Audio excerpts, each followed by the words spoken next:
damn see that we are. Oh, yes, indeed we are. Amazing. Amazing. My, oh my.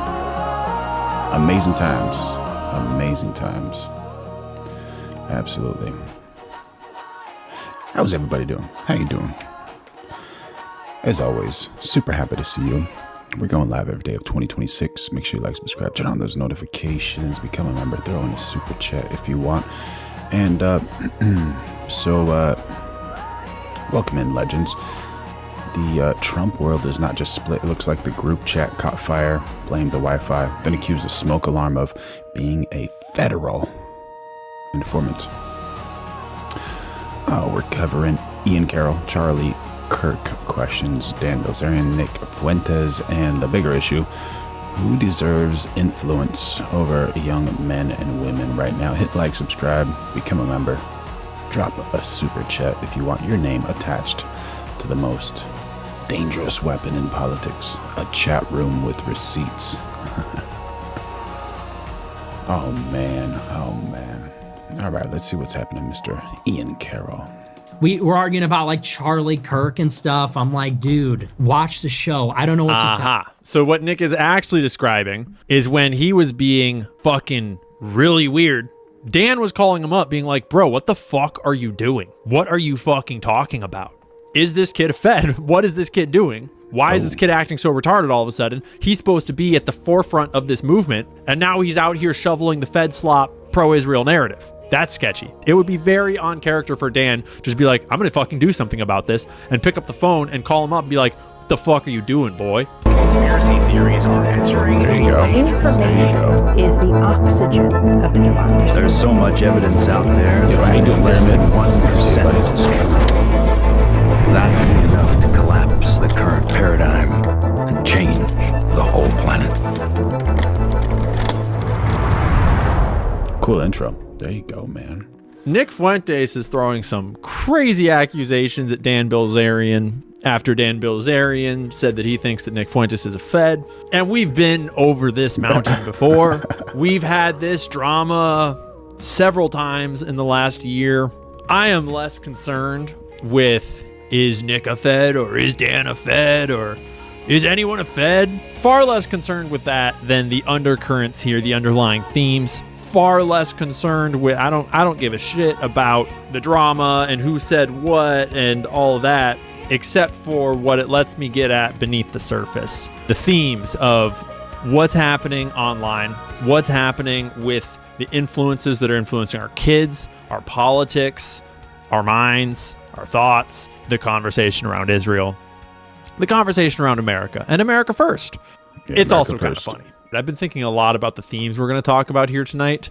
Themes about masculinity and leadership, Yeah, what happened to influence, masculinity? and what you do with it, fame and what it turns you into. And we're going to unpack them a little bit with a little bit of humor, a little bit of joking. We're not going to take it too seriously. We're not going to, expose anyone for being a Fed. That's ridiculous. I don't care.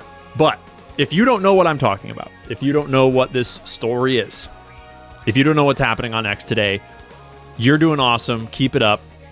Keep touching grass. Stay off X. It's not a good place. It never wild. is.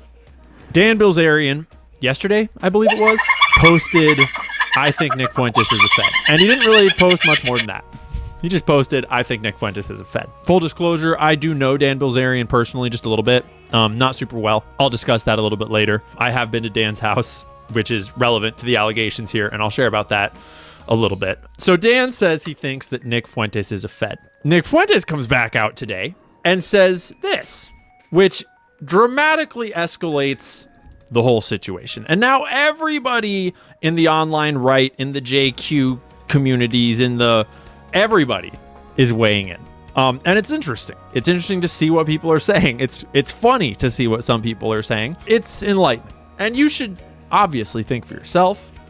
All right, so it says the first time I met Dan Bilzerian at his house, he had us put our phones in another room, then asked me how difficult it would be to, not gonna say that, extinguish Israeli government ministers, I guess. Then he invited me to Dubai and Qatar, which I declined. On his way there, he was ambushed by the FBI. That's from Nicholas J. Fuentes on Twitter. Come to your own conclusions. Judge carefully. I want to remind us all of what I said about Yeah, the mustache is off. How you doing, Mandy? Good to see you in the chat.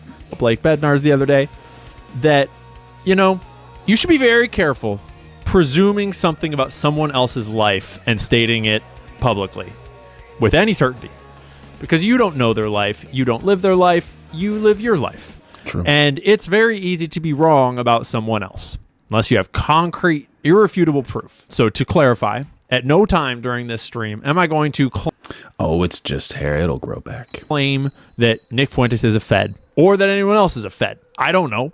And I don't really care. There are far more salient points that are widely evidenced just by what people do in public, as opposed to secret private dealings with controlled operators and handlers and whatever else may or may not happen. So Nick posts, the first time I met Dan Bilzerian at his house, he had us put our phones in another room and then asked me how difficult it would be to assassinate Israeli government ministers. Then he invited me to Dubai and Qatar, which I declined. On his way there, he was ambushed by the FBI. Shruggy shrug.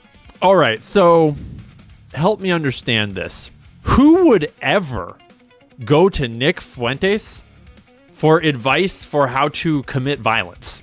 Why would you go approach the 5'3" soy boy incel He's just kid calling him a soy boy. about how to commit violence? Especially a dude like Dan Bilzerian, who went to Buds multiple times. Dan's a badass, honestly. Dan does have a very checkered past. Judge how you will. But Dan Bilzerian doesn't need advice from Nick Fuentes on how to commit violence against anybody. So I don't know about that. But I could totally believe Dan. Here's one thing I know about Dan Bilzerian. And if you don't know who Dan Bilzerian is, you probably do know who Dan Bilzerian is. But let me just pull up a picture. I'm sure his Wikipedia. User TT, how you doing, buddy? Good to see you. Clean shaved. I could almost get a job someplace. Another one. Wikipedia page is wildly defamatory and incorrect. But this is Dan Bilzerian. He is like the biggest dude on Instagram ever, was his kind of claim to fame for a long time. And he was all over Instagram with Thank you, Mandy. Appreciate it. like a million hot chicks and playing poker and money. And he was like the epitome e-boy, like fame Chad, look at all my money and hoes guy for a long time. That was like his thing. And he got like hundreds of millions of followers on Instagram Mandy, what you talking about? I love everybody. Come on. I love everyone. from it, and had all this, stuff going on. And he has since renounced that lifestyle, and that is no longer who he is. And I feel very confident saying that. I didn't know him back then, but I have met him since, and he's not that guy anymore. You don't have to like him. He's definitely an acquired taste. Personally, I do enjoy it. I think he's it's just refreshing. Okay. I find it refreshing to hang out with people that don't give a fuck and will say exactly what they think at all times. And Dan definitely is the epitome of someone that will say exactly what they think at all times. Dan so I would not be surprised if Dan had some conversation about how fucked up Israel is and what really needs to be done, and who knows? I don't fucking know. But he wasn't going to Nick Fuentes for advice on how to assassinate. I don't believe that. But anyways, that's just the start of the hard story. to believe, right? Nick Fuentes throws that out. Then Lucas Gage, who, if you don't know who that is, we will give you a primer on him, a really minor one, in a minute. Super, it's the Jews, I hate the Jews guy, then flipped to I wear a yarmulke and I love the Jews and the Jews are the best and all of you are evil for hating them. It's super weird. He posts literally 6 minutes later, 39 minutes, 33 minutes. Holy fuck! Nick, I swear to God, he did the same thing to me. He walked me and Jake up to that room with the batting cage. We put our phones on the couch and went up to that secluded room with the big TVs. He asked me about where Ben Shapiro lived and how he could be taken out. Right. This is getting really weird, man. I wonder if anyone else has had a similar experience. Seems like his move was to invite all of the prominent JQ influencers to his place in 24 and 25. Maybe the whole thing was like an Epstein-style honeypot. JQ influencers.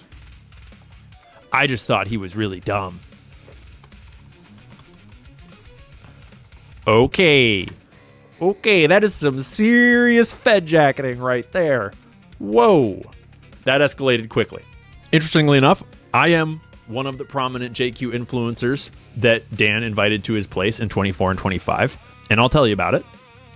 But just like right off the bat, there's polls.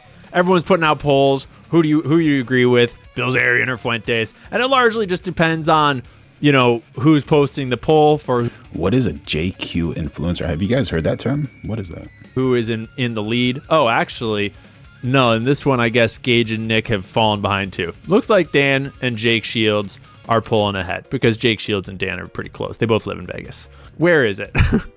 Rathbone posts, laugh. This only makes Dan look cooler.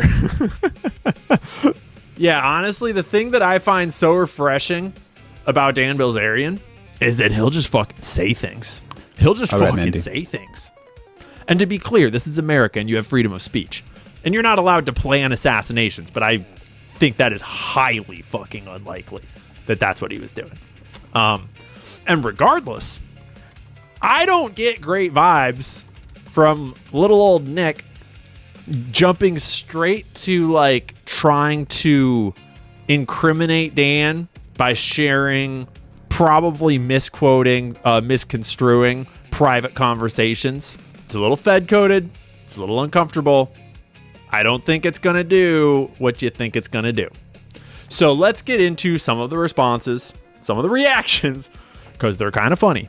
First, maybe I should just tell you my experience going to Dan's house. In this exact time frame, as Nick says, I wonder if anyone else had similar experiences. Seems like his move was to invite all of the prominent JQ influencers to his place in 24 and 25. Maybe the whole thing was like an Epstein-style honeypot. I just thought it was really dumb. That was not my experience at all. No. I was in town. I believe I was there to do Jake Shields' podcast at the time, and did a podcast with Jake. Jake's awesome. Great dude. Super kind. Always is. And then he was like, yo, Dan Bilzerian is going for a bike ride in the canyon. Do you want to go? I was like, sure.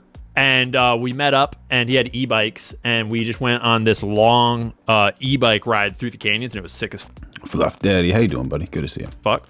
Went back to his place and worked out and chatted for a while and just talked about, all about Israel and the Jews. There you go. User TT says, said it before and I'll say it again. I hate no one. I dislike a lot, though. And about what's going on in America. But just chatted, hung out, had dinner, and then bounced. And it honestly, Dan is super weird. He's not like anyone else you'll ever meet. He's lived a life where he no one that's lived Dan Bilzerian's life will ever be like other people that you meet. He's incredibly unique. And that's par for the course for someone like him. And it's to be expected. And he's honestly I don't know about his storied past. I don't know about the scandals with his dad. I don't really care, honestly. I don't judge people by all their past that is not relevant to me. I might be wary of people based upon their past. I'm not totally oblivious to the fact that once a crackhead, maybe not trustworthy today. Dan was not a crackhead, obviously. But with Dan Bilzerian, my entire vibe was of a man that had achieved the peak. And we got Gian Barbera saying, she doesn't dislike Trump too much. There you go. Wolvie Raza says, worked out. Okay, what does that mean? There you go. Sid Bentley saying, Trump is the Jesus of our time. We got a Trump lover in the chat. How y'all doing? Of the hollow masculinity mountain. And he had arrived at the top and realized that it was completely empty. And then he had rightly climbed back down and asked himself, what did he actually want to do with his life? And honestly, I respect the guy a lot for it. It's a vibe that was palpable. And it is not the thing that everyone that gets up to the top of that mountain chooses to do. Most people that get to the top of that mountain do other things. That being said, the top of that mountain does come with a lot of baggage in your past. I don't know Dan super well, but he's always been a good dude to me. And I respect the Dan Bilzerian that I know. let's just say that if you needed to choose a leader in these times, I don't know as I would personally choose either Nick Fuentes or Dan Bilzerian, but I think there's a conversation that needs to be had about masculinity and about what. So is that what's happening? Nick Fuentes is running for governor of maybe Florida, competitor? What's going on? What kind of men are in the space out here?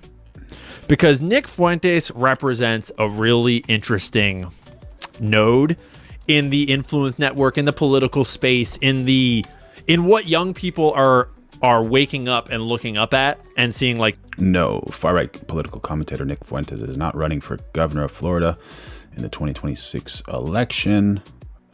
He's not a candidate himself.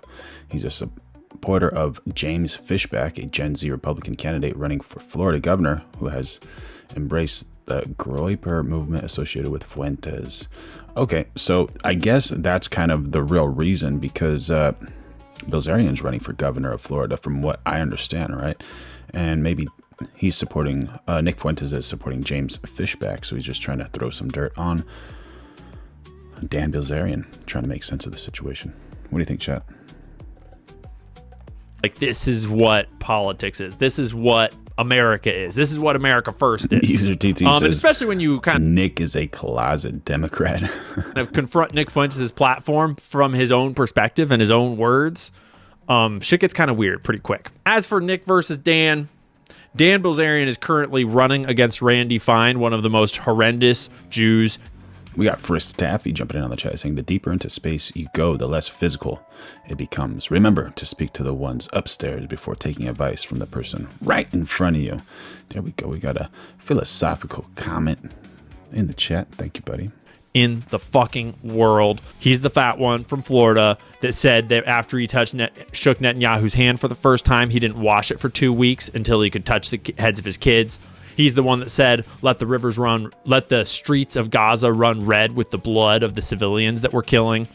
That Randy Fine, one of the most atrocious pieces of shit on the planet Earth. He's a congressman from Florida, obviously just representing Israel and Jewish supremacy.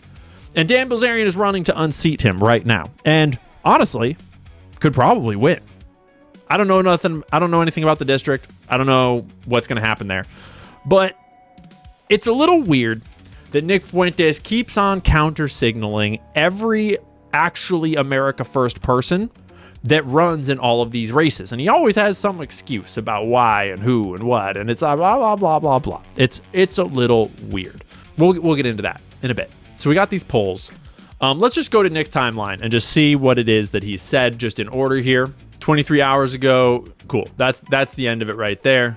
This is really the first one related to this. Nick says, people accusing me of dividing the movement or being a distraction are doing a great job at exactly that by attacking me.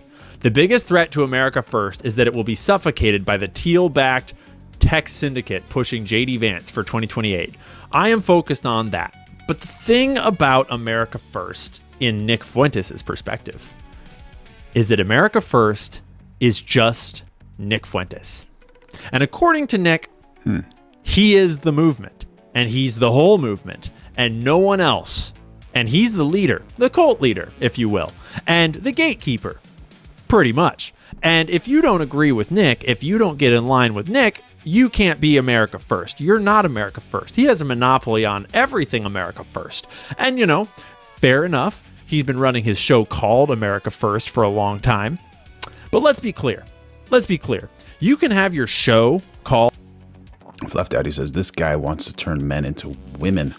Transgender doctor. What in the world? My goodness. Who's that?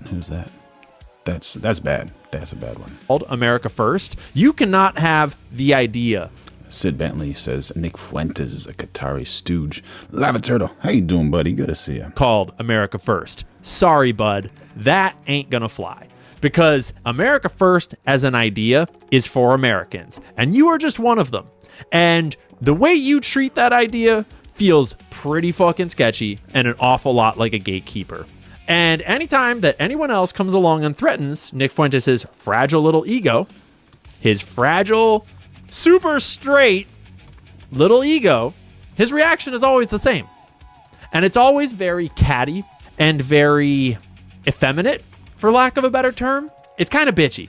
It's the reason why he gets in fights with everybody and has basically fought with everybody on this side. Why he'll be cordial with someone one day and then absolutely fucking hate them the next. It's why when I had some criticisms for his perspective on Charlie Kirk, the first thing he went to was just like rabid attacks and insults and not discussing the arguments at all, the actual substance, but just name calling and low IQ anti-Semitism and a whole bunch of platitudes. A lot of the same is happening with Dan Bilzerian right now. But the biggest threat to America First, I would argue, Nick, by your own definition, America First is you. And the biggest threat to America First is you and your actions. Because ultimately, like I was discussing the other day on the show here, the thing about this job is that your own character shines through. And the more people inspect your character, the more you shall be judged for how you present yourself. There you go. We got Wolf Raza saying Nick is playing devil's advocate for profit, just keeping the controversy going. Like a dog chasing a car that doesn't know anything but the chase. Contrarian BS, but it works, unfortunately. Are you saying that he's just like a clout chaser going for attention? Does he not have like a beneficial plan for his followers or one of those types of things? Is he not doing any good in the world? Hopefully you're wrong, Wolfie Raza, but it seems like a lot of people in the chat are typing some truth, so there's a possibility you are not wrong. But we're going live every day of 2026, so make sure you like, subscribe, turn on those notifications, become a member, throw in a super chat. He has no end game. Yep. Oh man, that's wild. Come on, Nick Fuentes, have an end game, buddy. Do something good for the world. Teach us something, Ian. Let's go. And Nick has a lot of great ideas. Nick Fuentes, pretty sharp mind, pretty intelligent. But intelligence is not everything about being a human. Intelligence is definitely not everything about being a good man. Intelligence is not everything about leadership. In fact, it is very little to do with leadership. And if you wanted to look for a threat to the future of your America First, Nick, well, bud, we are currently reading his feed. So this is the accusation post at the top of his feed right now. Then he invited me to Dubai and Qatar, which I declined. On his way there, he was ambushed by the FBI. I don't know who the fuck this person actually is. I don't think anybody does. Initially, I thought he was just a retard, but he's a... Hey, NNI, you're free to jump in on the chat, but try to stay relevant and on topic, and try not to just copy and paste things. Appreciate it, buddy. Accusing me of being a federal agent when him and his father are under FBI investigation, and he frequently talks about stirring up violence. Sus. And then him and Dan Bilzerian proceed to get into a long Twitter war of accusations back and forth. Nick digging up all sorts of dirt on Dan Bilzerian's father, who I think was charged, convicted of getting rolled up in a financial scheme with Drexel Burnham Lambert. Yeah, the mods don't like that too much. It's not good, but it's also not Dan. He's putting on a little timeout, so it should be a little cleaner. But I don't know. I'm not really stressed about. I don't care about people's actual dirt. Like, I don't care that Nick liked Catboy back in the day and hung out with him all the time. I keep it in mind, but whatever. Laura Loomer. Nick, maybe you could change. You just don't act like it. I don't care that he ran Laura Loomer's campaign, endorsed her, whatever it was. I don't care about Dan Bilzerian's checkered past, as long as he acts how he's going to act today. It's whatever. I care a lot more about... They look happy together. There you go. He's drinking a beer. There you go. Laura Loomer, huh? who you are today than who you were yesterday. There are some traits that are humongous. How you doing, buddy? Thank you for the love. Appreciate it, brother. Are more likely to change over time, and some that aren't. This, I believe, was a couple years ago, 4 years ago, when Nick Fuentes was trying to help Laura Loomer get elected. And we already read that one. So now, critiques by lots of people weighing in. I don't know the guy that runs Uncensored AI. Generally pretty legit takes, and this one's pretty interesting. What is America First? the name of a show hosted by Nick Fuentes modeled after Pat Buchanan's 92, 96, and 2000 presidential campaigns? Is it a pseudo movement that doesn't actually throw events or mass organize? Or is it simply pathologically whatever Nick wants it to be, however it benefits Nick the most? The same way Israel pathologically becomes a race, religion, or country, however and whenever they want. What is America first, Nick? If you're the general, if you're the only one that can say, then what is America first? I actually have a clip that this reminds me of now that I think about it, but I'm pretty sure it's this one. People calling Nick out for telling us to vote Democrats in the midterms proves him right on why we need to burn the whole GOP to the ground with every plan truster in it. Blue Wave 2026. Look, we have to go dark, okay? I'm so serious about this. Like, Oh my God, humongous. Thank you, Trophy Cake, for 1,000 jewels. Appreciate it, buddy. Appreciate it. What a man. What a man. W's in the chat for humongous. Keeping this channel alive. Yeah. And throw in some super chats. Become a member. It helps this channel survive. Subscribe, like. Thank you. I love you. I need you. we have to be the villains. They're gonna hate us for it. They're gonna hate us for a little while. I'm okay with that. I'm telling you right now, a lot of people are gonna dislike me. They're gonna talk shit about me. They're gonna hate me. We're gonna have to just deal with that, okay? I have to be the villain. I've accepted it. It's gonna be extremely unpleasant. So I guess the generational run is over. A lot of subtlety, depending on your opinion of what Nick is up to and what he's doing. For you, no, but it's just true. How many people are gonna say that? Like, yes, we're gonna take some hits. We're gonna be unpopular. We're going to be attacked. We're gonna be misunderstood. But this is what we have to do. I did it in 2024 and I didn't regret it. I did it in 2019 and I didn't regret it. And I'm doing it again and I'm not going to regret it now. So we did not get this far by doing the easy thing, by going with everybody, doing what's popular. I didn't come this far to like sell out and just lie to everybody and, you know, go along to get along and be super popular and not fight with anybody. We are Good for him if he did, right? Good for Nick. I don't know. It seemed like they were getting pretty close in that picture, though. are still dynamic. We are still coming up with new ideas. We are still fighting. It is a permanent revolution. Permanent revolution means it's always shifting, always changing. It's a permanent revolution, means it's always shifting, always changing. But I'm the general. I'm the leader. I'll tell you where we're going to shift and change, young, disaffected white men.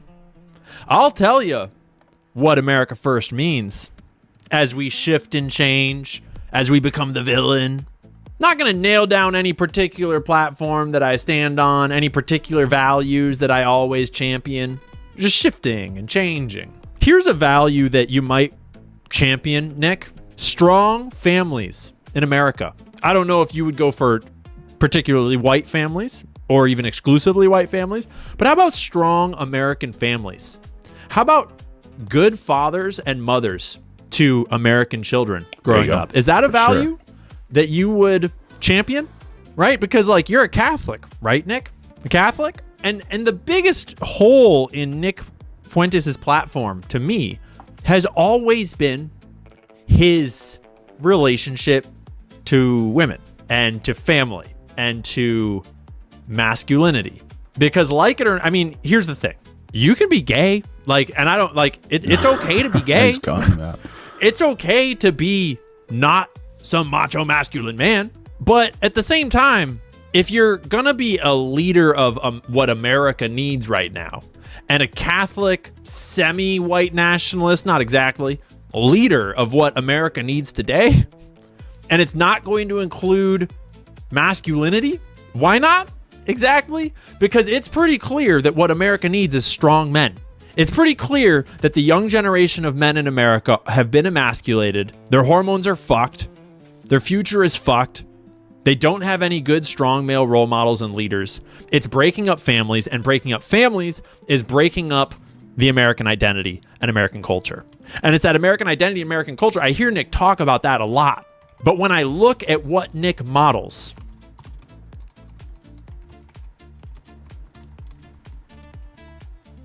here's my question. Do you think Nick Fuentes would be a good father to a young man? Do you think Nick Fuentes is dad material? Do you think Nick Fuentes would be a good husband to a wife today? Do you think he wants a wife? You don't need to think about that one. He said many times how much he loathes that idea and can't stand women and is sickened by the idea of having to have a wife, which has always been the most glaring what the fuck of his platform. I'm sorry, America first, without strong families of men and women raising up strong children, you can fucking miss me with that butt. Because the number one thing that is wrong with America at the core base level is the breakdown of... We got Lava Turtle jumping in on the chat saying, look, Nick is a racist, and I can talk about his character until tomorrow, but he's been right about a lot of things. There you go. What things has he been correct about? Of families and of the male-female relationship. Of just the regular old male-female...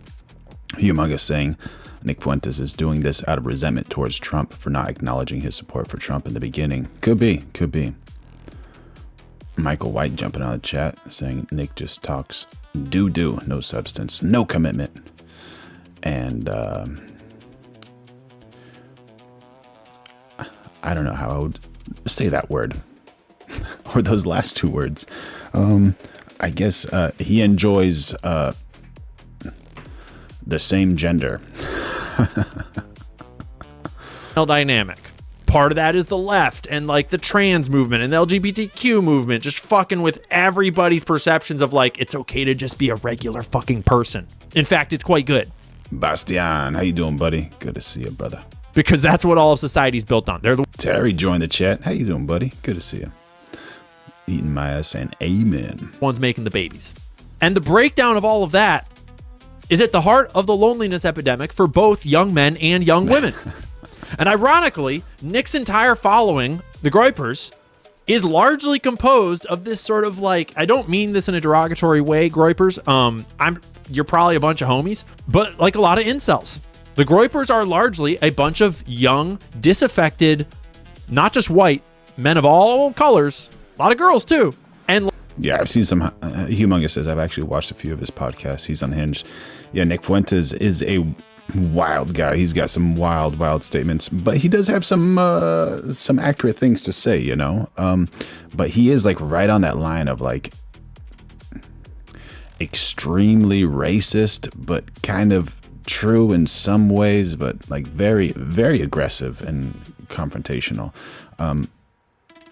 I guess you would consider him like rough around the edge, rough around the edges, right? Oh my gosh, Brett Spam and Fred, how you doing, buddy? Good to see you. We're going over this situation with Ian Carroll and Nick Fuentes. Nick Fuentes is, doing some wild stuff like he always does. We're going live every day of 2026, so make sure y'all like, subscribe, turn on those notifications. If you want your name in green and have a little nice, awesome badge, which changes over time as you continue to be a member, become a member. We got some awesome private live streams that teach you a lot of things, and throw in a super chat. All super chats get read. Largely, a lot of incels in there. Disaffected, the system doesn't work for us, there's no hope, and if I had to guess, most of them aren't having a lot of sex. And that's pretty normal these days, unfortunately. Most young people, and by young people I mean like early 20s, like 18-year-olds, 19-year-olds, 25-year-olds, people that are looking forwards at their future as the next generation of adults in America. And here's the thing. Our role models give us permission or call us to a higher standard. Our role models are what we allow ourselves to become. Nick is a shining example of a role model that isn't trying to be a better man in any of the base masculine qualities, except for intellect. Intellect is an important quality, and Nick is very intellectual and very intelligent. But there's a lot more than intellect to being a good man. There's a lot more to intellect than becoming a good father and a good role model to the next generation of youth. And Nick not only doesn't do any of that, doesn't work out, doesn't eat well, he actually makes fun of it and talks shit about it. And this is just my opinion, my perspective. But if you want to be the sole director of America First, what you're saying is you want to be a leader for young American men. And if the leader for the next generation of young American men thinks that working out is an L, oh boy, is America fucked. Yeah, Because men 100%. need to work out. Definitely. Men need to be strong. They need adversity. They need to sweat. They need to work hard. They need to come to their physical limit. If men don't strive physically through fighting or sports or racing or like whatever the fuck it is that you're into, or just going to the gym, powerlifting, whatever it is. Terry says Nick said he was a virgin. Not that there's anything wrong with that. There you go.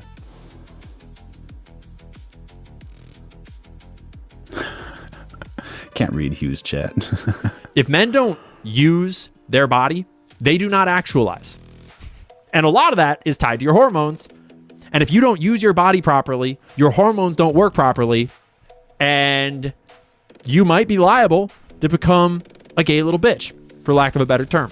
If you don't eat well, if the leader of America First thinks you should just eat goy slop and it's all good, makes fun of eating healthy, you want the leader of all the young American men to be like, yeah, eat your Fruit Loops, slurp it up. You're going to get a bunch of weak ass men in the next generation of Americans. If you want to be the leader of America First, Nick, cool. Go lead your cult movement, lead your thing, whatever you want. That's cool. But being a leader is a whole spiritual practice. It requires all of you to lead, because a very intelligent brain is one of the last things you need to be a good leader. In fact, a very intelligent brain without all the rest can be extremely dangerous as a leader. Very fickle, very emotional, very egotistical and fragile, prone to lashing out, prone to leading men down random fucking paths just to spite opponents. Obviously, you should make your own choices. I'm not like, if you're some 21-year-old dude out there that loves Nick, I'm not telling you to hate Nick. I'm not telling you not to listen to Nick. I'm just telling you to pick your heroes wisely, because you become what you give yourself permission to stoop to be. If you hold yourself to a high standard, you'll become a person of that standard. If you let yourself idolize slop, you'll become slop, obviously. And so think really careful about your role models. Think really carefully about who you let lead you. That's your personal decision to make. We all have to make it. And right now, here's the thing about America right now. In America today, the vast majority of young people are idolizing horrible fucking role models. The vast majority of Americans are just slopified. And they're never going to achieve much of anything. They're never going to even begin to imagine their potential, let alone strive to achieve it. And so the bar right now is actually incredibly low for success. If you're a young person in America right now and you want to live a great life, have an amazing future, accomplish incredible things, actually, in a certain way, it's more possible today than ever before, because everybody else is holding themselves to such a low fucking standard. But it's because... Yeah, we got Fluff Daddy jumping in on the chat saying that's the reason women don't make great leaders in powerful positions. Look at all the CEOs. Most are men. Not to take anything away from women. Women are incredible and they have so many skills and talents. But yeah, a lot of them are not, natural born leaders. But their roles throughout the ages have been to be mothers and to be nourishing and to be kind and to be nice, and to be understanding. Rulers don't have time to be nice, don't have time to be kind, don't have time to be understanding. They have a goal and they have a route and they just need to get there as soon as possible.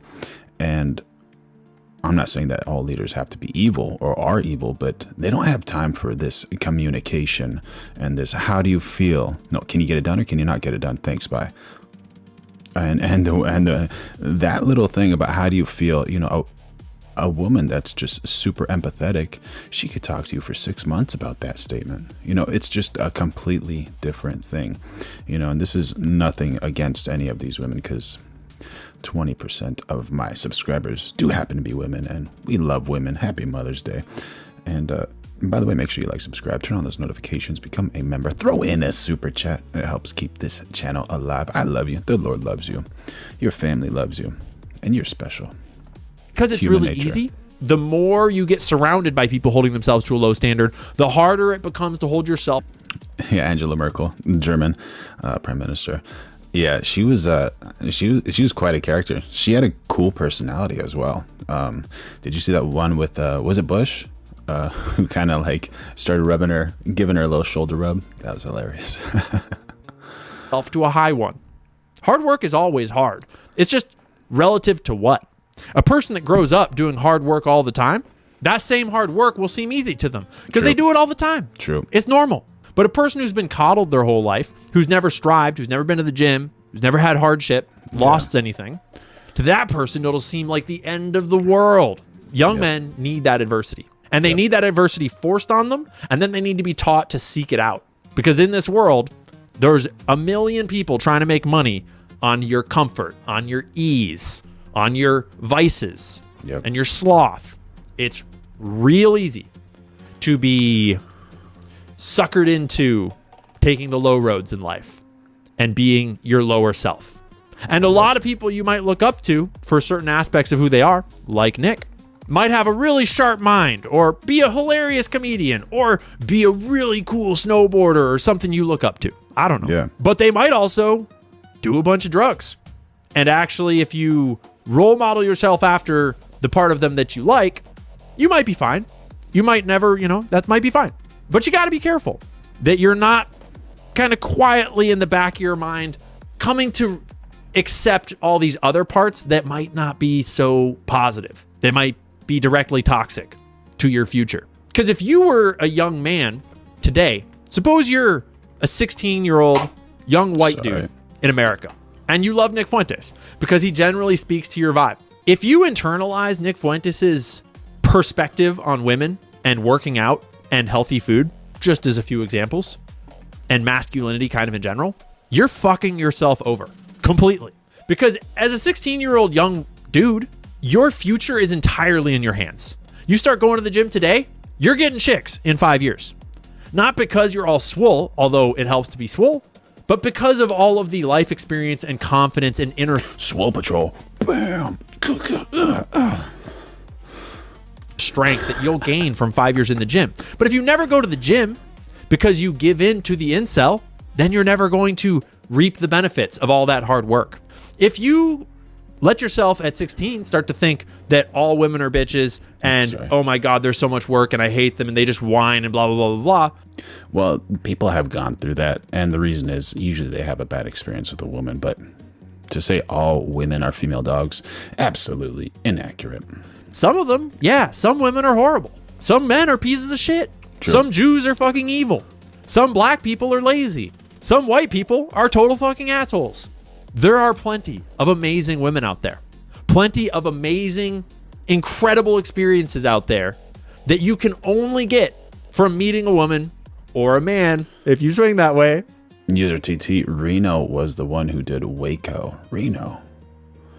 Yeah, Fluff Daddy. Shave the stash. Always trying something new. It can grow back. It's just hair. And falling in love and having a family. And in that case, no, really, it's like, as a young man, there's an entire section of your life that you're only going to experience when you start a family with a woman. Have a kid. Have a bunch. Save the planet. And if you internalize Nick Fuentes' perspective on all that, you might never do that. You probably won't. Or you'll get to like age 27 and realize, fuck, dude, I do want a woman. And I haven't done anything to make myself an ideal partner for a woman. So you got to do the work. Who are you and who do you want to be? And what role models do you want to choose? And that's the thing about wanting to be a leader, Nick. Nick wants to be the leader of his movement. Fine, cool. Be a leader of your movement, Nick. But if you're going to choose to be a leader of a movement, then you, the whole you, is the movement. And yeah, you got very intellectual political ideas. You're very smart. But there's a whole bunch of other parts of you that are also that movement. And your movement shall be judged on all of them. And the sturdiness, the durability, the lifespan of your movement will be judged on how it is. The whole thing. All of you. And if you want to be a Catholic, Groiper general man, boy thing, the cohesion, the cohesion. Who are you going to lead? Young men or lost boys? Got a little carried away. So There you go. in the last year, on America First, his show, Fuentes has called Jeffrey Epstein cool and sold Epstein merchandise. True story. Said that anyone who doesn't think Tyler Robinson killed Charlie Kirk is a low IQ anti-Semite prior to a generational media tour that was super suspicious. Told his followers to eat McDonald's instead of vegetables or meat, like real meat. Sit around and play video games, hide their power for a decade, called marriage gay, literally revealed in beating true America First political candidate. Well, he always says Lee is making a point. He is not a mustache drag queen. Nope. Definitely not a mustache drag queen, buddy. It's literally reveled, in beating true America First political candidates like Casey Push, and said America is so... Lava Turtle says every leader in the world through the history have one thing in common. Corruption. Seems like it, buddy. overrun with immigrants, it isn't worth saving. And to be clear, Nick says a lot of facetious things, but a lot of these things weren't exactly facetious. America First, the movement led by Nick Fuentes, hasn't organized an event or made any real effort to enact change in America in 2 years. And now Nick is going out of his way personally attacking anyone who does, and in the process effectively holding the movement hostage. The latter being a huge problem because America's leadership needs to actually start acting in the best interest of Americans in order for the country to survive. It's now very fair to ask why. People are asking, is he a Fed? And ask away. I've asked myself that question many times. But honestly, I don't think that is the only explanation. I think it's just as easy to explain from Nick Fuentes just being a vindictive, emotionally unbalanced, lost boy with maybe some sexual stuff going on. It's the ego. Here's the thing. When men go through really hard times, when men go through struggle, it's supposed to help your ego. Oi Oi makes a very interesting point, saying women have never been held accountable, and therein lays the problem. Follow a woman straight to hell. There you go. Thank you for the chat, buddy. Chill the fuck out. It's supposed to help you gain perspective and grow up a little, but that doesn't seem to happen to everybody. Nick Fuentes. Yeah, I am running a vertical and a horizontal. Or are the chats not showing up? Come on. All right. Went through 10 years of hard times, of being pushed down, locked out. And that could have made his ego mellow out. But instead, Nick Fuentes seems to have a bigger ego than ever. A bigger and more fragile ego than just about anybody. Humility is hard to come by. In light of what Uncensored is saying here about Nick's sort of history of claims, I want to jump into what Nick claimed about Charlie Kirk. The only reason he did a video about me, it's so typical. I did a 1-minute clip responding. I'll be right back. Nick did a 1-minute clip responding. Yeah, the clip I was responding to was 8 minutes, Nick. So I don't know what clip you're referring to. But these are the types of small, not super important inconsistencies and just little lies that are adding up on Nick's side. Little shall we say, displays of the insecurity of his position, where he has to kind of fudge everything to make it seem like there's no argument for him to argue against, to make it seem like we have no position over here, like all the conspiracy theorists are crazy. Yeah, there's a lot of those going on. He said, oh boy, and then he did a 2-hour video clip farming me.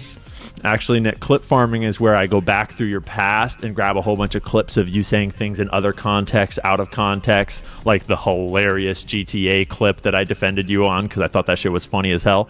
That's clip farming. This was just me making a direct response to you asking for evidence because you don't seem to know about it. So I gave you 2 hours of evidence, but trust me, there's way more than 2 hours. That's why there's so much content about this, is because there's so much depth to how much this doesn't make sense. We could go on for hours and hours more, but I thought 2 was enough to thoroughly shit on your parade. Fuck you, fuck him.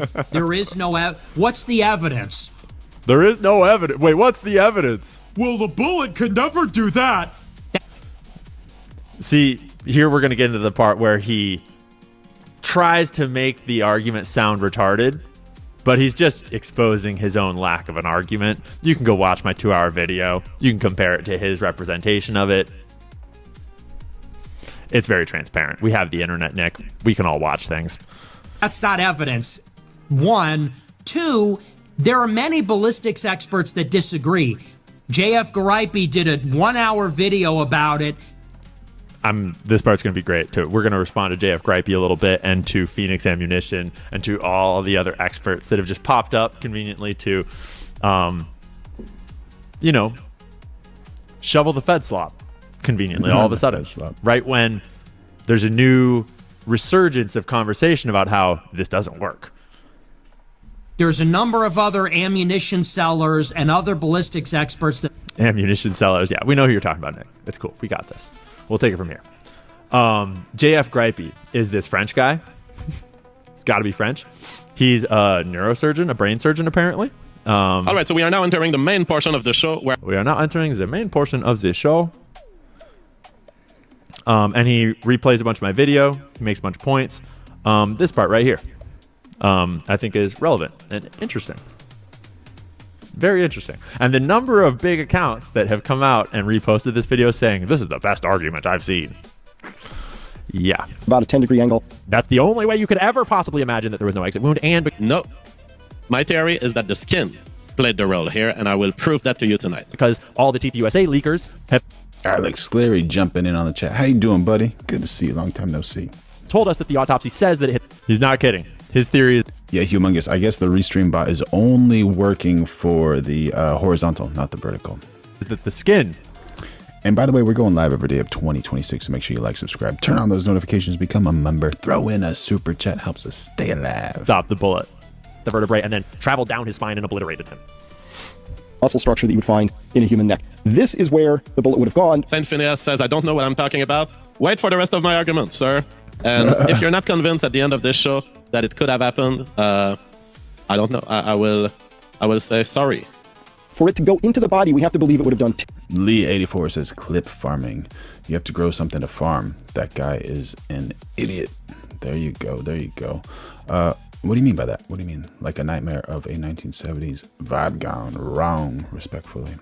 All right. two things. It would have had to take a hard turn in towards the center of the body and then been... Yeah, bro. All is good. All is good. Thank you so much.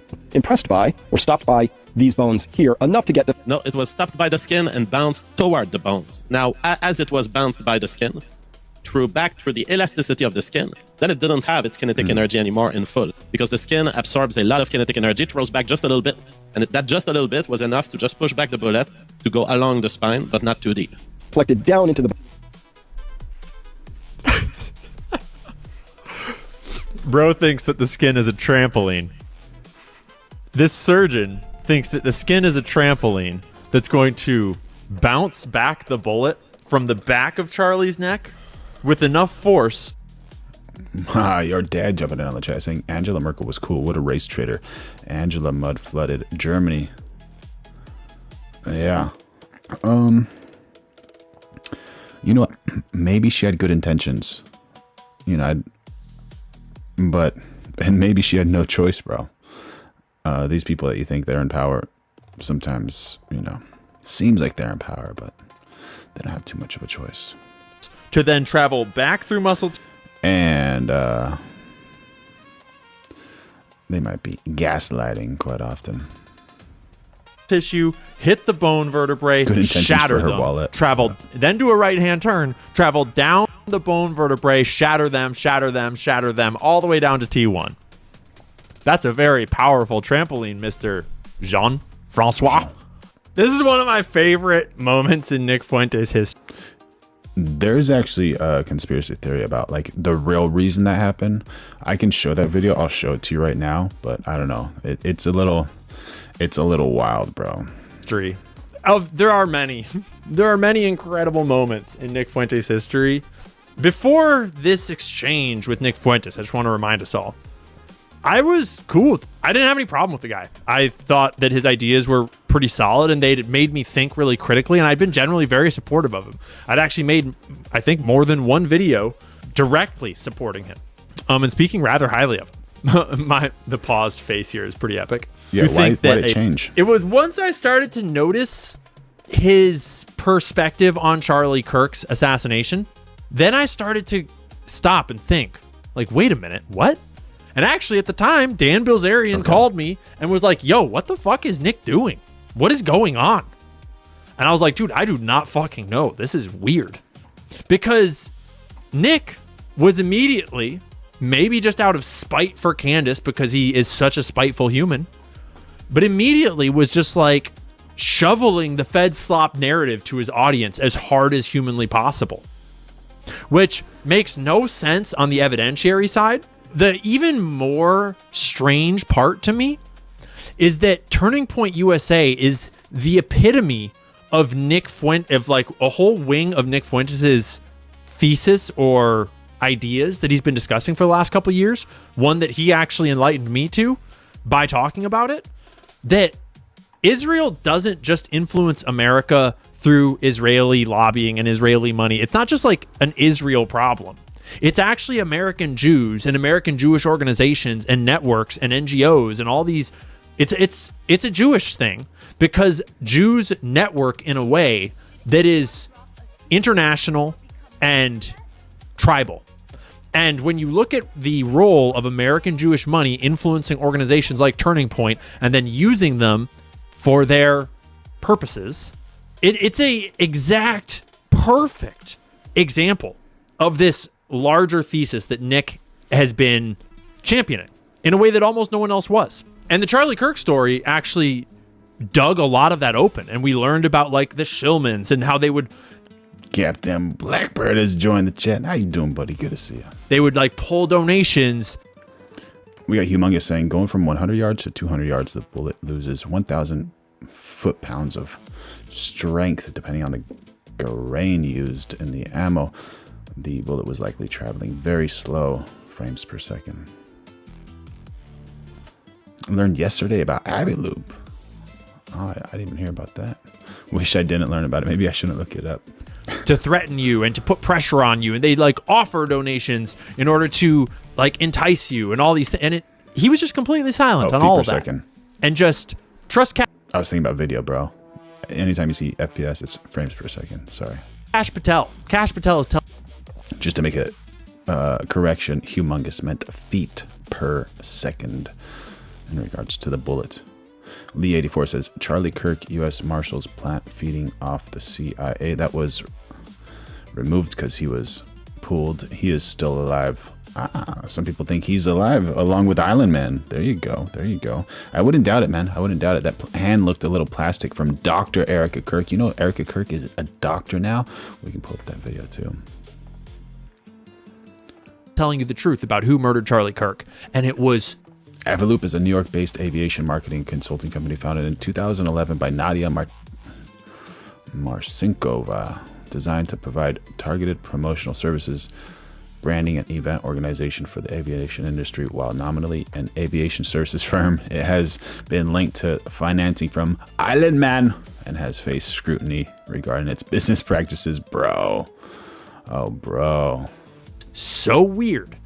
And so I made one video pulling apart a bunch of clips of his, or rather one clip. If you like it that much, you want us to check it out, let me know, brother.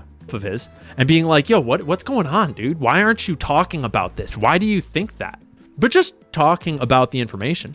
And then Nick went on a whole rant about my character and just like insults, and is very catty. Not any real discussion of the evidence, just like, you're low IQ, go deliver a pizza.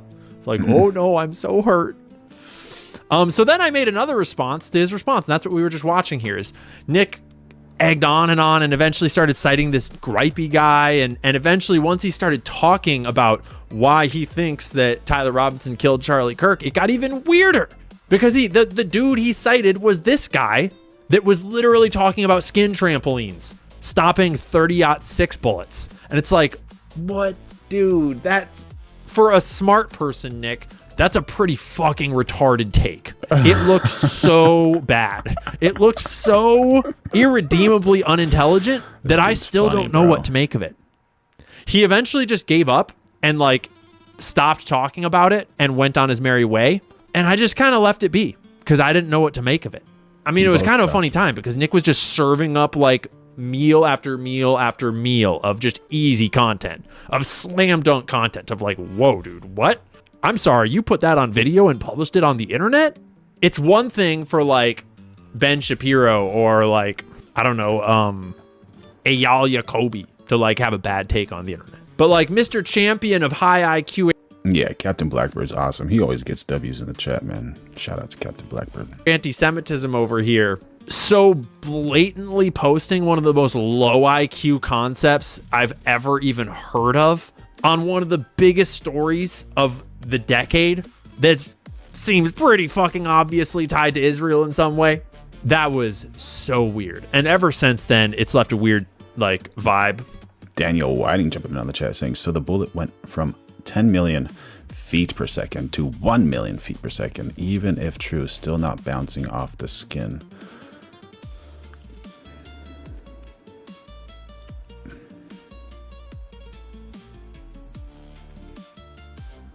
Yeah, that's so wild, man. I don't know. I don't know, man. I don't even know what to say about that. That's I think everyone agrees that that whole Charlie Kirk situation seems so weird, and especially the day after the cover up, the new concrete on the floor, the complete remodel, and very quick, you know. Usually it takes a lot of time to do a remodel, you know, with like permits and this and that and that and that, but you know, and especially being a CI or CS, whatever, crime scene, whatever, that's wild. For me, and I haven't trusted Nick at all ever since. And it's not that I don't trust him because I think he's necessarily a Fed and being controlled by some handler or something. It's not like I necessarily think he's blackmailed or bought off or anything. It's like I'm open to those possibilities, but I don't know. It just confirmed for me that I don't trust him, because whether for Feddy type reasons or just because he's vindictive and petty and hates Candace Owens so much that he has to contradict her, doesn't matter. If you're capable of portraying yourself as so fucking smart and such a high IQ anti-Semite, and then that's your perspective, I don't fucking trust you. I don't trust a word that comes out of your goddamn mouth. Nope. No, sir. So, yeah. That's how I feel about Nick Fuentes. And that was the moment that it changed. That was the topic that changed it. Because here's how I see people I don't trust on the internet. If you suck at your job, it's easy to not trust you on anything. Like if you're Brandon Tatum, literally everything you do is retarded. And basically every video you put on the internet, all is a red flag. But there's a lot of people that are more sophisticated than that are right a lot and put out a lot of good shit. But then there's elements of them that make it hard to trust any of it. And that's how I feel about Nick. Love a lot of his stuff. He says a lot of great things. He's got a lot of incredible clips. He's pretty fucking funny. Sure. Very smart. And a lot of his takes are spot on, I think. But that does not excuse these deeper underlying things that I just don't trust personally. And you should make up your own mind. Come to your own conclusions. Follow him if you want. Obviously, like, I'll still watch what he does. I'll still listen to him. But listening to him is a far different thing than trusting him or idolizing him or pretending that he's got some like crystal ball into like the direction that America needs to go. Because if I had a son right now and I wanted him to find some male role models, I mean, I'd be stoked if he listened to Nick Fuentes' ideas. But oh boy, would he be finding some better physical, emotional, spiritual role models than Nick Fuentes for how to be a good man. And honestly, right now in America, we need more good men. And when I say the words good man, Nick Fuentes is not exactly the kind of person that just like is conjured by that phrase. Jake weighed in after Lucas Gage jumped in. I was trying to stay out of this argument. We're just going to kind of briefly go through the reactions and laugh a little bit at some of them and just kind of wrap things up here. I was trying to stay out of this argument, but I was at both of these meetings, and this is a flat out lie. I didn't, and I do believe that Jake was at both of these meetings. He lives in Vegas right next to Dan. They're very good friends, and he's often kind of like the pipeline to get like connection to Dan.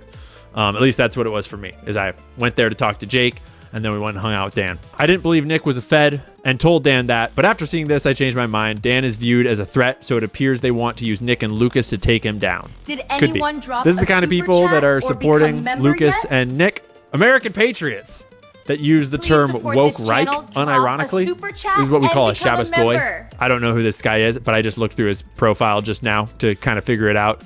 And I only had to scroll down to here to figure it out. The woke Reich is at war, and it is delicious to watch them tear each other to shreds. Yeah, cool story, bro. This is insane and a flat out lie. Earlier today, I was still trying to kill the divide with Nick and Dan, but now it seems clear they are both feds. I had tremendous, and by both feds, he's referring to Nick and Lucas, not to Dan, in Jake's opinion. I had tremendous respect for Nick, even when we fought, but seeing him make such an outrageous claim makes me wonder who is paying him. It is a pretty outrageous claim. It's pretty intense. Leonardo Joni. Why would a man who went through Navy SEAL training ask a gay podcaster how to kill Israeli government officials? I'll tell CG check. How you doing, buddy? Good to see you why. Nick Fuentes is a cerebral malignant narcissist. Qualities include know-it-all who thinks he's the most intelligent person in the room, highly manipulative, exploitative, and sadistic. What you are witnessing is the desperate attempts of a wounded animal to save the last remnants of his public image. So desperate that he didn't even think this lie through. If Dan was doing this to entrap Nick, he wouldn't have had him leave his phone elsewhere, and he wouldn't be sitting here 2 years later with no one having gotten in trouble. To everyone still on board with Nick Fuentes, you are aligned with evil. Whatever copes you have for this are irrelevant. Dan, a high testosterone male who has actually entered the political arena on behalf of his country, is an actual threat. A gay twink telling his audience to not have kids and vote for Democrats is a threat to no one except the actual right-wing dissidents. Leonardo, dropping fire. Rathbone, from the left. I stand with Dan Bilzerian, Butch Ware, Anthony Aguilar, Brian McGinnis, and everyone else who is mature enough to put aside petty differences so we can break the corporate Zionist duopoly and take our country back. Zeb Boykin is an extremely weak attempt at Fed jacketing Dan. Boring and uncreative. I'm sure you can do better. Milo weighs in. Fuentes being gay is his best case scenario, because otherwise he has to explain and excuse his personality, which is a pretty sharp take. A hilarious and sharp take. Yeah, Blackbird, given like they didn't look at that scene more, it just shows that allegedly could have been planned, you know. Roliat Sarit, I've never met an opportunity to share this pick that I didn't take. Owen weighed back in on Milo's take here. Exactly. Calling him gay is being gracious and giving him the benefit of the doubt. Correct. I do agree with that take. Because if you had to explain Nick Fuentes' personality and he's not gay, that starts to be pretty uncomfortable. Toad. I find it odd that the dude whose whole... By the way, we're going live every single day of 2026. Make sure you like, subscribe, turn on those notifications, become a member, throw in a super chat if you want. And we got Archangel 7444 saying, don't stop noticing. There you go, buddy. Don't stop noticing. Persona and rise to fame was based on calling out Jewish control is now telling his huge following to vote for more of it in multiple races, telling his following to vote for the Jewish candidate instead of the America First candidate. More of Nick's character choices. That's just weird. Just doesn't line up. It's weird. Promoting the show Euphoria, which I don't know shit about. I don't know that it promotes OnlyFans, but I've seen the weird shit about it. I don't think Nick was serious when he said he wanted to marry. Jiang Kun says, alleged, I saw the Catboy Cammy hit. There you go. He's happy. I didn't see that one. Pedro Piper says, America First doesn't exist. Unfortunately, he might be accurate. How can we make America first? How can we? Marry an OnlyFans prostitute. I think Nick has been pretty clear that he doesn't want to marry any woman because he finds them repulsive. His ego is so tiny that he's blocking people with under 5,000 followers. The Groypers are overwhelmingly a collection of terminally online, low social skill young guys who spend their days doom scrolling, making edgy memes, and owning libs on the internet, not building anything in real life. Libs. No impressive careers, no institutional power, no large families, no tangible influence outside of their little Discord servers and live stream chats. That's not entirely true. There's a lot of people out there that like Nick Fuentes a lot, that are fully functioning adults that have careers and are successful, I'm sure. But I think you'd probably also admit that the more masculine and capable and successful you get, the less you would identify as I am a Groyper, and the more you'd probably just identify as just I enjoy Nick Fuentes. He's cool. I like his take. But I am not just a basement frog on the internet. I'm not just a Groyper. That would be my assumption. I mean, I'm certainly not a Groyper. So Groyper, y'all decide for yourselves. I'm sure y'all have either tuned out of the stream by now or you're clipping it enraged. It's all good. Maybe we'll watch a few clips. A Groyper is a supporter of far-right influencer Nick Fuentes, associated with the white nationalist, anti-Semitic, and Christian nationalist Kuiper Army or America First movement. The term originates from a cartoon frog meme, a racist variant of Pepe the Frog, adopted by Fuentes' online followers around 2019, replacing their earlier nicknames Knickers. Nickers. All right, bro. Controversial, right? Clips of Fuentes on topic here to kind of wrap things up. Let's listen to Nick Fuentes in his own words here. Just get a little flavor for the guy, see how he feels about it all. Dan, give me a gun. Officer Bilzerian claiming to be the leader of America First. A sex trafficker who is now forced to do social media because of how badly he's handled his inheritance. Pathetic. He made me watch that whole video. Do you know that? I went to his house and he made me watch that whole video. He literally sat there and I had to watch the entire video of that incident. The Wolf King saw an alien spacecraft once, went through a portal. It was cool. When I drew what it looked like, my mom dropped her coffee mug. Creepy. True story. Happy Mother's Day. That's wild. How big was that spacecraft? Did you take a picture of it? Be cool to see some actual footage. We're going live every day of 2026, so make sure you like, subscribe, turn on those notifications, become a member, throw in a super chat, helps us keep this show alive.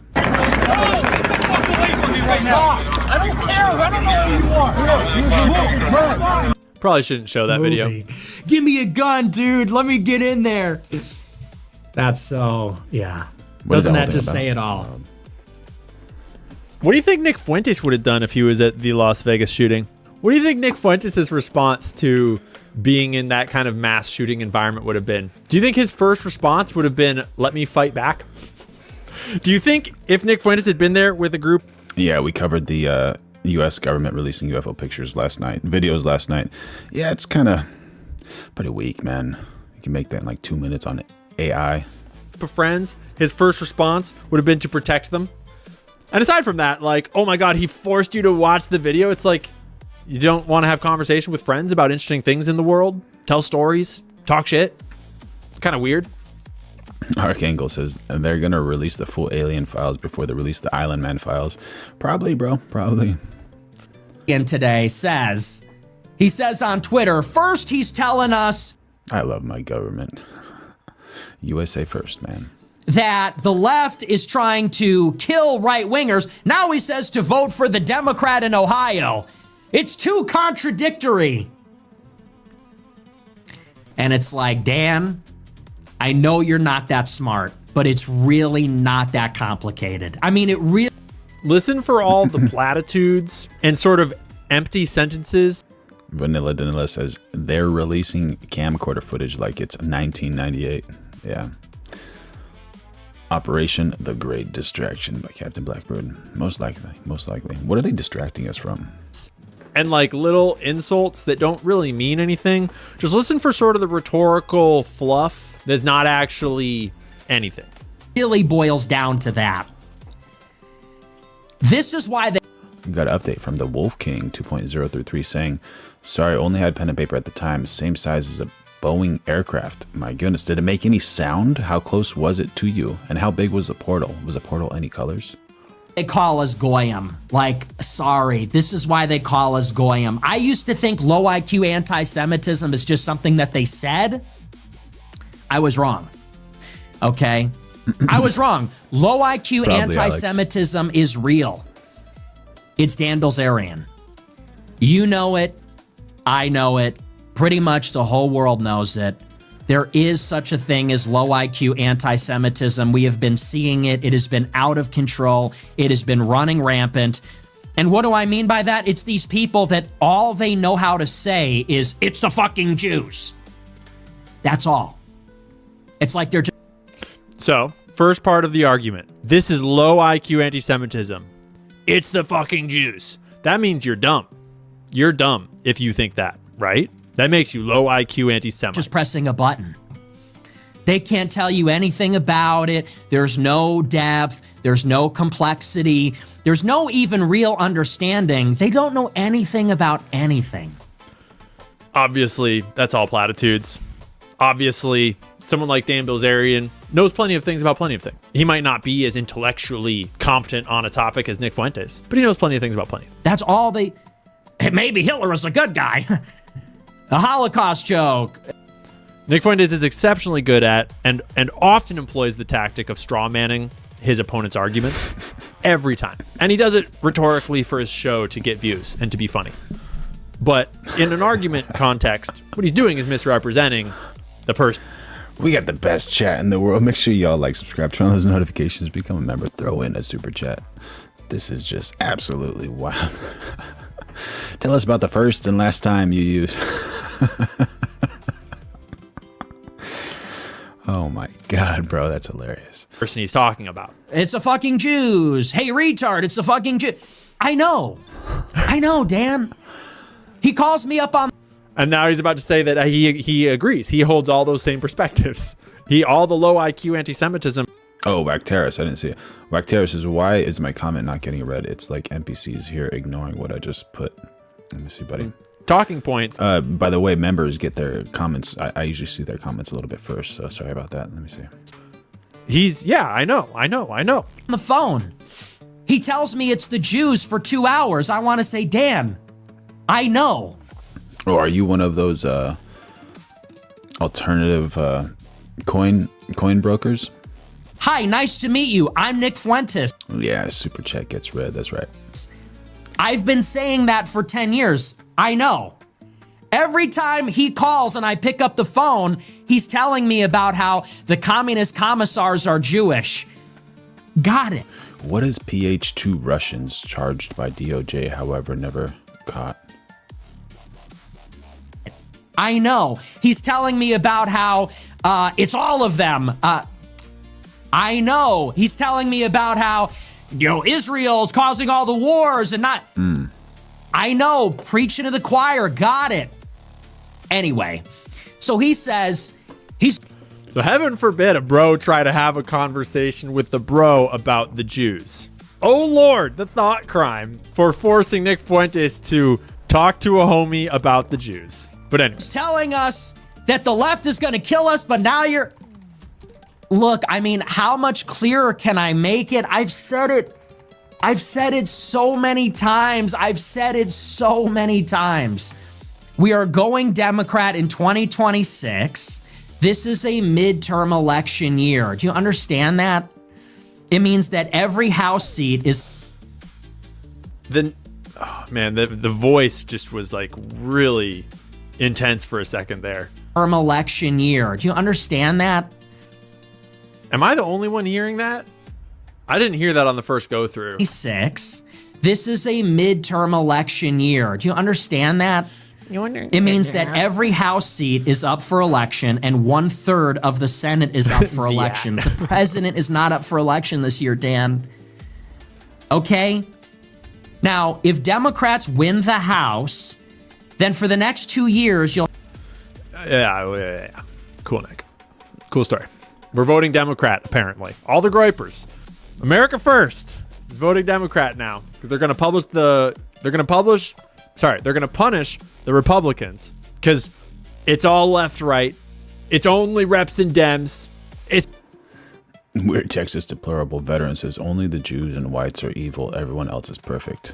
The liberal. Thanks, man. Good to know. Thank you. I didn't know that.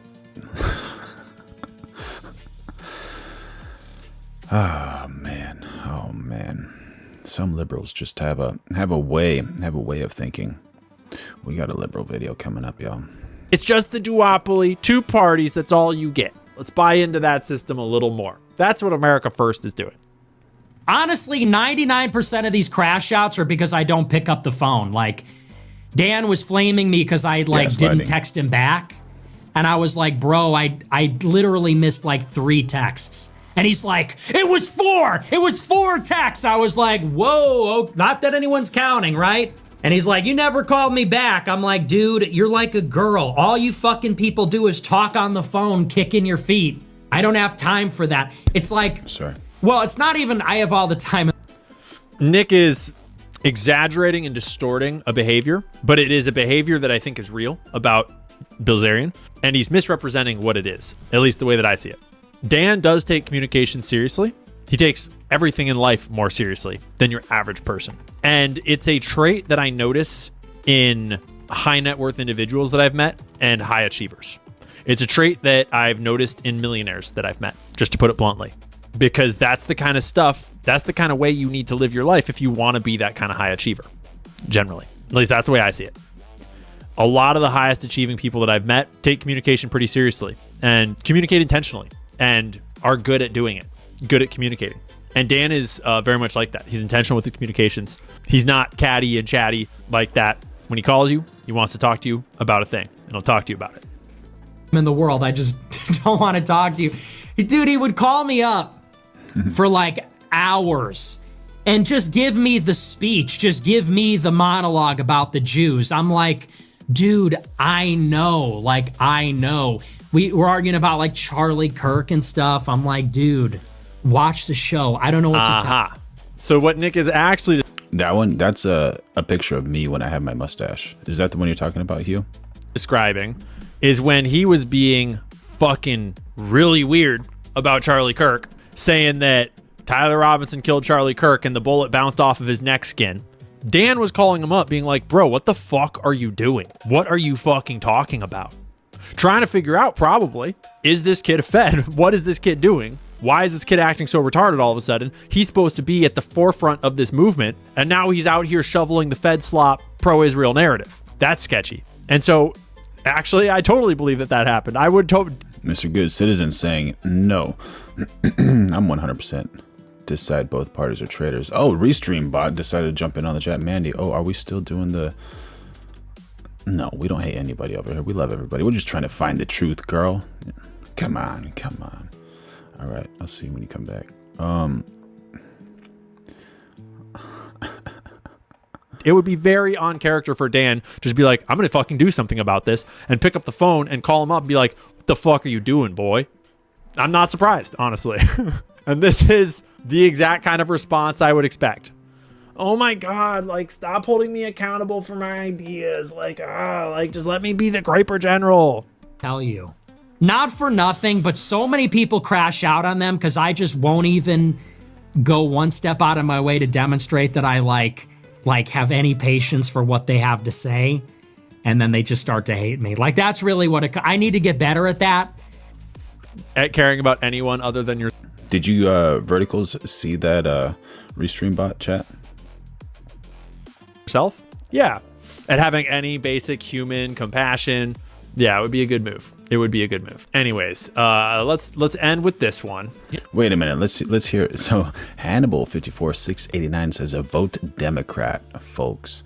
Please let me know what your reasoning is behind that, and if you like America, and if you want to live in America, and how Democrats will make America great again. Jeff Epstein, not a pedophile, but you're not ready for that conversation. All of his victims, 14 to 17. That's not... Will SC found the special needs channel. There you go, buddy. Yeah, we need a short bus emoji now. We're going live every day of 2026, so make sure you like, subscribe, turn on notifications, throw in a super chat, become a member, keep this special needs channel alive. We need a short yellow bus right next to that sap dumb emoji, buddy. Not pedophilia. But y'all niggas ain't ready for that conversation. Oh my gosh, N-word. Jeff Epstein, not a pedophile. Yeah. You're not ready for that conversation. All of his victims, 14 to 17. That's not pedophilia. God, but y'all niggas ain't ready for that conversation. It's a little quiet. Did you hear it? Jeff Epstein, not a pedophile. But you're not ready for that conversation. All of his victims, 14 to 17. That's not pedophilia. But y'all niggas ain't ready for that conversation. This is a real quote from his real show. Jeff Epstein, not a pedophile. But you're not ready for that conversation. All of his victims, 14 to 17. That's not pedophilia. But y'all niggas ain't ready for that conversation. Well, let's start by saying explicitly, no, his victims were of many different ages. And many were unfortunately younger than 14. And it's super fucked up. And God rest their innocence and souls. And that clip is the perfect example of why you need to have more than a big brain to be a good leader. You need to have more than a big brain to be America first. Because he is correct that technically pedophilia has a different definition in the DSM. There's different philias for different age groups. Cool story, bud. You know what we mean. This was also shortly before he started selling Jeffrey Epstein merch and saying that Jeffrey Epstein had aura and legitimately Aura, like bro. selling the image of Jeffrey Epstein as like a cool guy to his audience. And Nick, you can call your movement whatever you want. Where did the guy who said vote Democrat, did he ever respond or reply? I want to know the reason. 'Cause I want to be a Democrat, man. I really want to be a Democrat. I'm a centrist now, but I just really, really want to be a Democrat.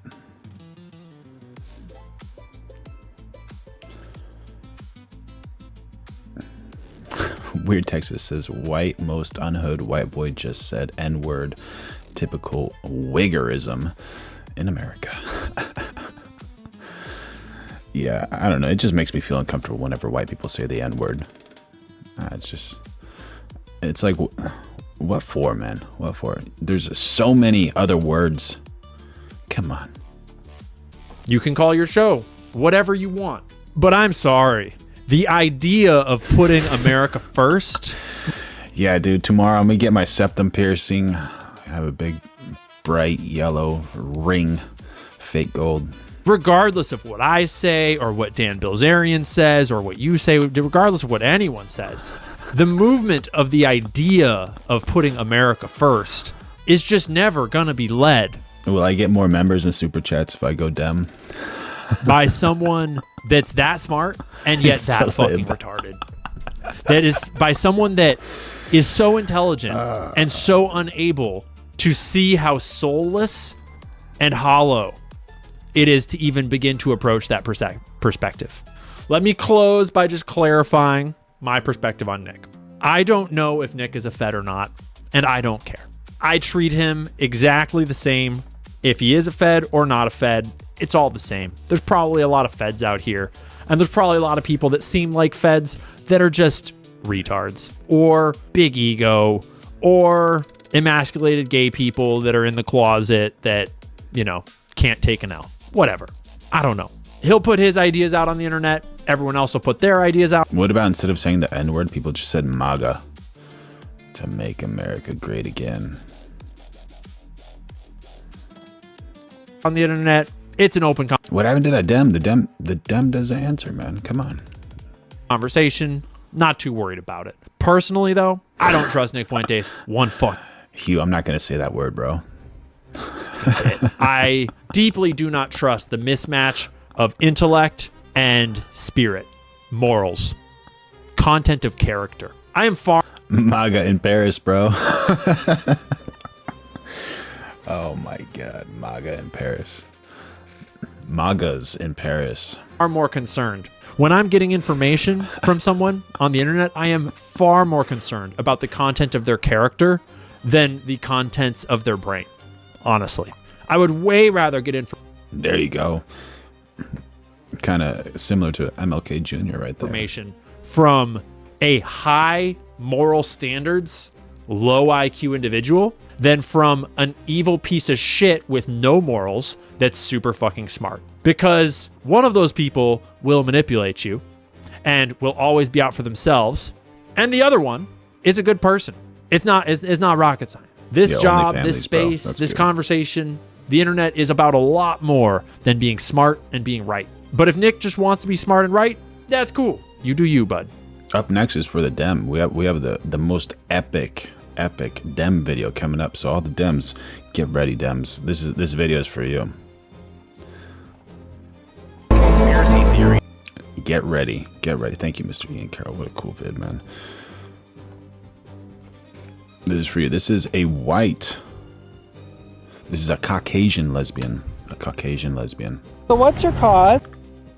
We gotta just make sure we get a good frame. Caucasian lesbian coming up for all the Dems. We love the Dems. We love everybody. We're just trying to find the truth, but we love every single person.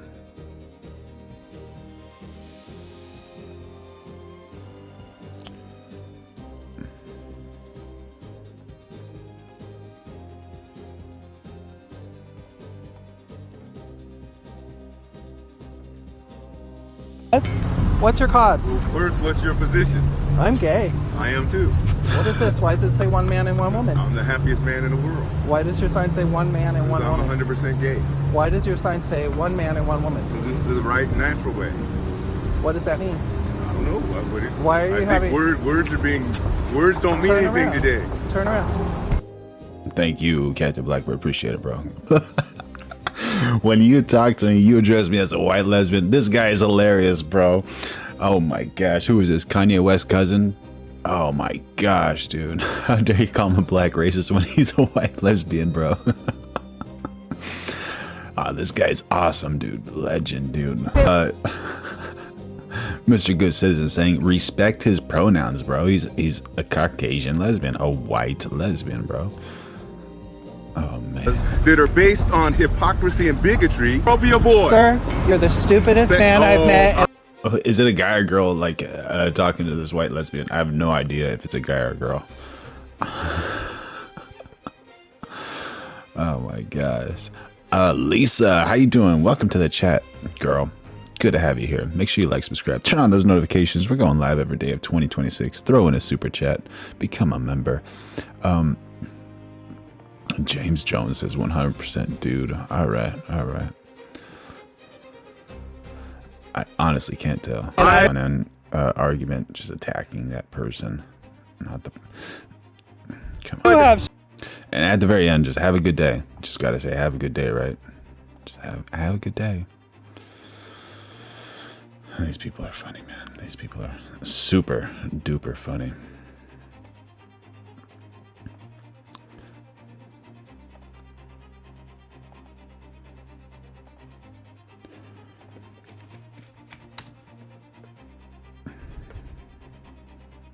Second birthday. Myron cooks Akash Singh and his wife after she made another video embarrassing him. Is this the Indian flag? And this MAGA, also known as N-word, is there recording this? Why are you cucking yourself, bro? Oh, he's recording this? Oh my god, dude. Oh my god.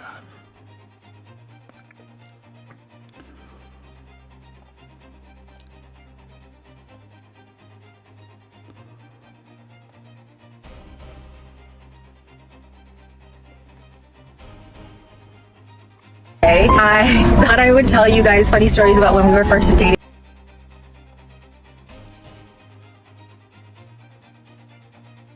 I was finishing up my last year in college, and Akash he came to Philly for our first date because that's where I was studying, and he's like, oh yeah, I come to Philly all the time, like never used to come to Philly, came down and he Ubered to come pick me up, and he drove past. Redbeard says, I identify as exhausted. You sound like a Republican, man. A good man, a good working man right there. Yeah, Josie Williams. People agree with you, I think. A lot of people agree with you. Weird TX says, I've seen a... What's like a code word for that G word? Dude, choose not to be G anymore. Facts. Just call it Pat when in doubt.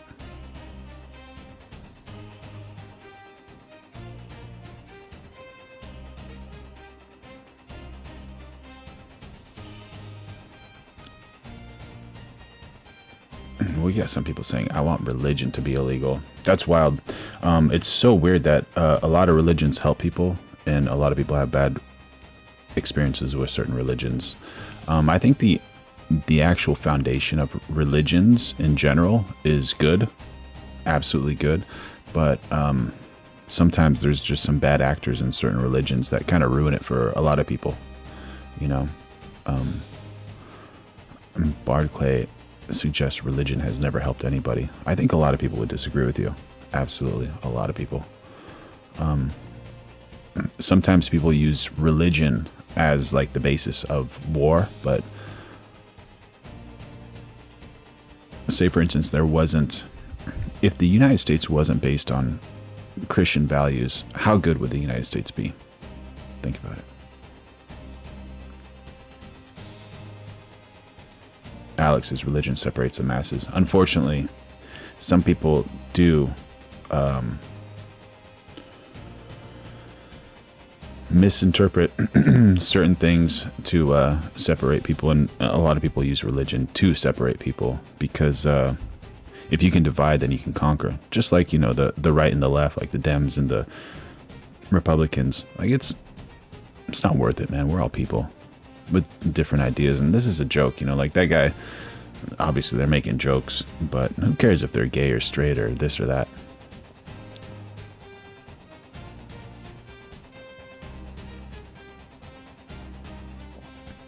Fraternity row. I feel like that's when it sunk in, like our age difference, our 9-year age difference, and he was like, oh. Wait, why is he driving through fraternity row to pick you up? Yeah, for sure. Oh, Mr. Good Citizen says, we are not a democracy. Just stop. Was that to me? Redbeard said, why is it that people will hate Christians but respect Muslims? Where do they do that? That's not too accurate. Oh yeah, ban all religions, but then they accept Islam. Yeah, Redbeard saying it all starts with our broken educational system, makes them all useful idiots and brainwashed, fix our education system, and a lot of this will go away. Absolutely, absolutely. Yeah, seems like the education system wants to separate individuals from their families, you know, create like be independent, you know, move away from your parents' house, spend a lot of money, go in debt, become a slave to the big box corporations. Don't save your money, don't invest. Yeah, that's horrible. Absolutely. You need to fix the education system for the United States to be elite, you know, be the amazing thinkers of the world, the future.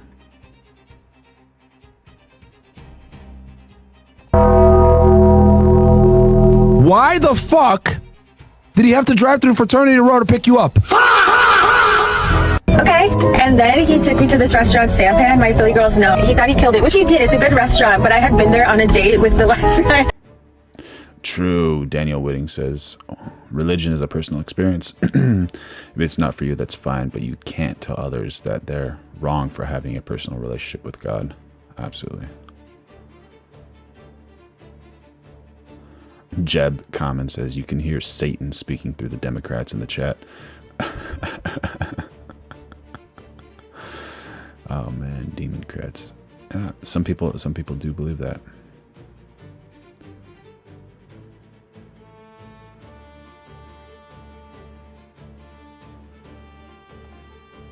I dated. I told her that I. Bruh. Like, not everything needs to be stated, bro. He says the bankers and politicians want religion to be illegal also, so everyone will worship the state. Not a good thing. Absolutely. What a scary idea, right? What a scary idea. Just imagine, like, if there wasn't religion, like how many lost souls there would be and how much crime. And, you know, the thing about religion is people don't do bad things because they're like, hey, I think the Lord is watching. You know, just that thought of like, I think. You don't know for sure. You know for sure if you have faith, like you know by faith, but you don't exactly know. But that's also something to think about. That kind of keeps people in alignment, you know, which is absolutely good. Absolutely good.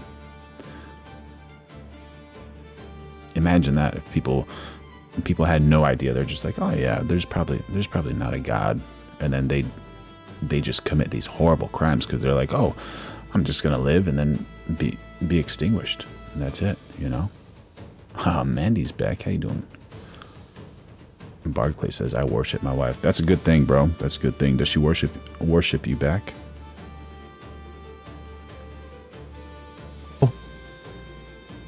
Like, you know it's bad when the op has to come in and be like, what are you doing?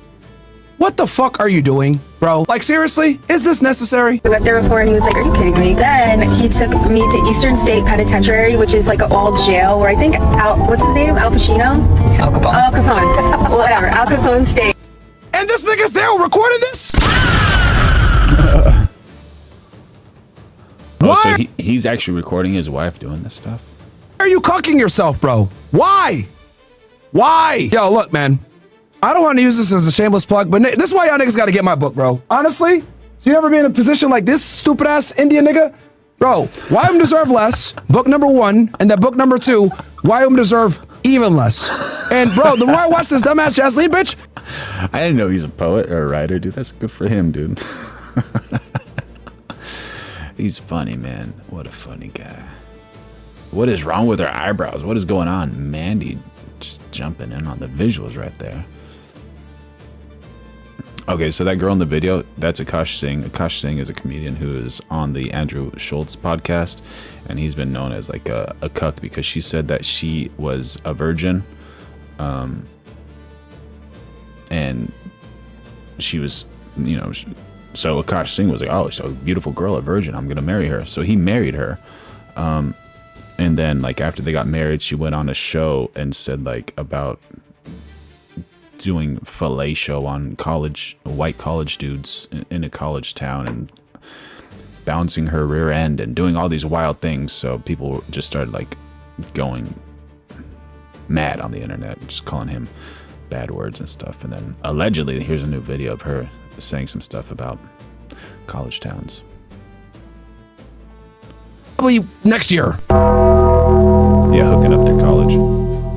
This woman has a multimillionaire, famous rich husband, and she can't shut the fuck up. She's still on the internet. Are you talking about Myron Lee 84 saying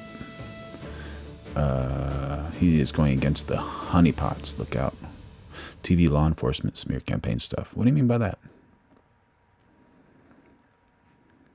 Posting stupid shit. And a part of it, let's be honest here, a part of it is him being a retard and enabling it. He recorded this video. Fucking cuck. Thank you. Come again. It wasn't bad enough that she made a podcast called fucking Main Character Pod.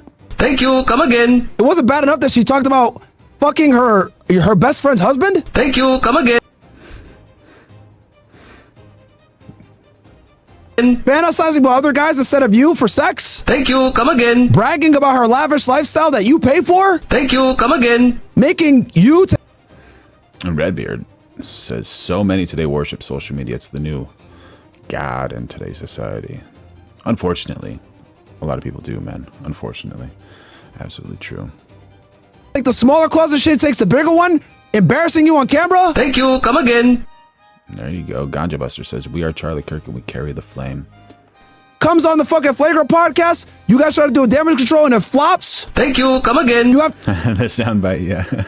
to walk away from the podcast for self-preservation. Thank you. Come again. You get roasted endlessly. Thank you. Come again. You went from Akash Singh to Akash Simp. Thank you. Come again. Bro, what the fuck is going on, man? Thank you. Come again. She lied and told you she was a virgin. Thank you. Come again. You go on a podcast or multiple podcasts trying to say that she's a virgin. Niggas laugh at you. Thank you. Come again. Like, bruh. You stupid. Fucking retard, man. Red Cross on standby. There you go.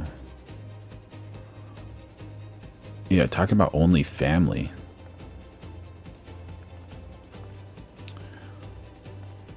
We got a clavicular with a girl named Alice Rosenblum who got emotional and almost started crying while arguing with clavicular. All right, let's see what's going on here. Here, like, talking about you, not really you, but he's saying, like, oh, let me, you and you. Oh, wait, no, that's not a good one. That's not a good one. First, we got to see this one. This is for the people who think the Earth is round and for the other people who think the Earth is flat. Real true reason why we have to fly over Alaska just to get to Asia. Check this out. Now here's the flight pattern on a globe. The guy leaves Seattle, Washington, flies over Alaska, kind of curves around the so-called globe and lands in Asia. Okay. Now if you still don't get it, let me break it down to you this way. On a globe map, all the pilot had to do was leave Seattle, Washington, fly straight across the sea to Asia, which would have been the shortest route. Fuel-wise, whatever you want to call it, that would have been the shortest route. But he can't do that because it's impossible.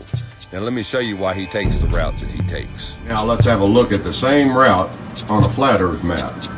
Okay, here we have the United States.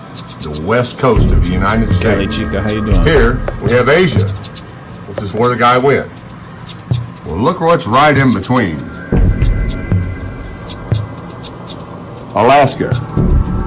So if you leave here, go into Asia, guess where you're going to fly across? Alaska. Let me zoom in on the map so you guys can see just a little bit better here. As you can see right there, Alaska, right in between Asia and the United States. Now, let's put a marker on there so you guys can see it's a straight line, straight across. And Alaska is right in between. Oh, we got a Candace Owens video. So as you can see, they don't choose to fly that route. They have no choice but to fly that route. Now let's check out a flight from New York to Moscow, Russia. Okay, now if you look up the flight pattern on Google Maps, it will show you a route leaving New York, going through the tip of Canada, then through the tip of Greenland, then through the tip of Iceland, through Sweden, and then into Moscow. Now let me zoom in on this map so you guys can see that better. Like I said, it leaves New York, goes through the tip of Canada, through the tip of Greenland, through the tip of Iceland, over Sweden. We got flyover zone saying the Coriolis effect. I remember learning about this in school. I don't remember which class. And then into Moscow. Now, doesn't that strike a little bit awkward with you guys? I mean, anybody with common sense knows that the fastest route between A and B is in a straight line, as we see here. I mean, you do not have to be a rocket scientist to figure this out. It's common sense. From point A to point B is a straight line that will always be the fastest and shortest route. So anyways, on a globe, this would be your shortest route from New York to Moscow. But instead, this is the route that they give you. Now, I'm going to show you why they take this route. Let's go to the flat Earth map. Now, check out what you have to pass to get from New York to Moscow on a flat Earth map, a straight line. Check this out. The edge of Canada, the edge of Greenland, straight over Iceland, straight over Sweden, and into Moscow. Huh, imagine that. There you go. Now it makes sense. The flight pattern makes total sense on a flat Earth map because it has to go straight across those countries to get to Moscow. Yeah. What do you guys think? Is it flat? Is it not flat? And one thing that we see is if you look at all let's see, United Nations logo. This is a flat Earth map, right? I don't know if it's a NATO logo as well that has it. No. But there's like a few logos that have like the flat Earth map, and it's just kind of curious about it, you know. So I don't know for sure. You know, I've been on airplanes and I've been checking it out, and I'm like, you know, it's a little different.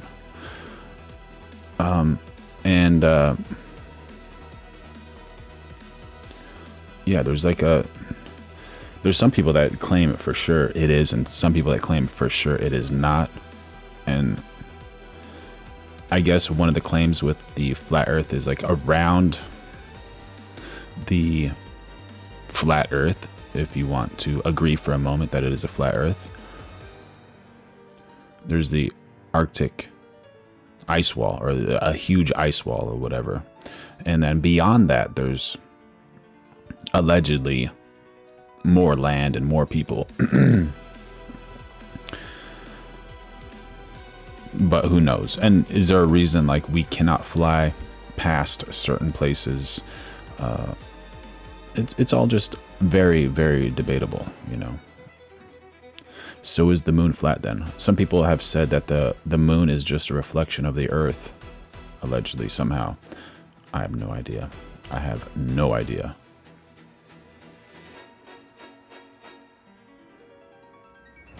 And also that argument about whenever you look X amount of miles away, you shouldn't be able to see something because of the curvature of the Earth, but when you grab binoculars, you can see that thing.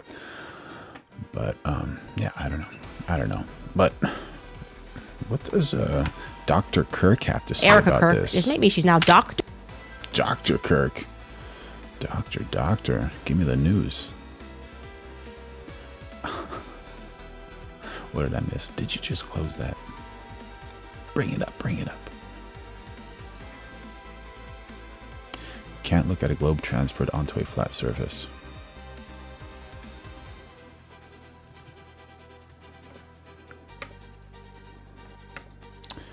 Yeah.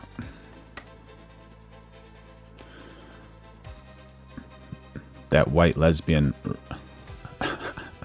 not Erica Kirk, just the other video. That was probably the wrong time to say it. The other video about the white lesbian was hilarious, bro, but it ruined my whole layout over here. I have to redo the layout. Oh my gosh, dude. That was hilarious. Sure, Erica Kirk. I know she said that she wanted to go home. She says a lot of stuff. She's in drapes. Nobody knows why. She told us that she was going to take some time to be with her family. Then she came in dressed like Janet Jackson. She yelled at me. She yelled at Drewski. She yelled at you for the fact that she had to go confront the wine bottles that were on the table. And then, like, I'm taking a break. But then actually now she's not taking a break again. It's a quick break and she's back. She went to Michigan and to Hillsdale College to deliver a commencement address. Okay, it's her prerogative. I think we're all adjusted to this new program of Erica can do whatever she wants. And simultaneously, she accepted a posthumous doctorate degree for Charlie, honorary doctorate, and also an honorary doctorate for herself. And I want to be clear that people that are on the left and have been enduring people on the right saying DEI, people should not be hired on the basis of how they look. They should not receive achievements. It's a regular beat, and I do believe that, by the way. I'm anti-DEI as well. But they're on the internet, and they have something to say about it. The internet is saying stands against everything that you guys preached. Why is she getting an honorary doctorate? What has she accomplished? And I'm just going to read one of these tweets. This was written by someone named Brian Allen. I don't know who this is, but they wrote, Hillsdale College, one of America's loudest opponents of DEI. Next time you talk about Dr. Erica Kirk, make sure you add that D-R before you say Erica. Just gave a woman an honorary doctorate and commencement speech opportunity because of who her husband is. That is the definition of DEI. Diversity, equity, and inclusion for me, and not... Oh my gosh, roasting. For thee. So conservatives, I hate to call balls and strikes here, but yeah, that's right. That is actually the very definition of DEI. When people have someone come and give a commencement address, that's usually not the circumstances that you give someone an honorary doctorate for. Fair. Oh, we got some drama in the chat. There you go. Redbeard saying Candace wanted Charlie to choose her. He chose Erica. She is a woman scorned. There you go. She's got that love talking. What would happen? Would Mr. Charlie still be on Earth if he did choose somebody else? Candace. I don't mind it. I get it. Like I said, I'm adjusted to this new program that she can do whatever she wants, and they're just going to keep handing her stuff, and she's just going to become more and more accomplished. And people that are calling this out and saying she's not qualified for this, welcome to the program. Horrible. Horror movies review says he would still be alive if he chose Candace. There you go, man. Program, ladies and gentlemen. So I say more power to her. I think we should call her Dr. Erica Kirk. I think we should lean in to the absurdity of where we're at right now as a society, where everyone can see what she is. And all right, just out of respect of Candace Owens, Dr. Erica Kirk, we gotta type it out, Dr. Erica Kirk. Apparently, she's a part of the elite class of people. Let's call it the Epstein class of people who just don't have to answer. There's no consequences for anything, and they can make us the bad guys for noticing. So, I salute you, Dr. Kirk.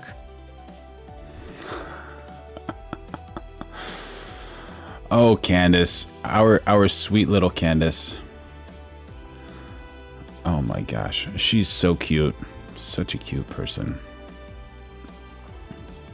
Goodness gracious.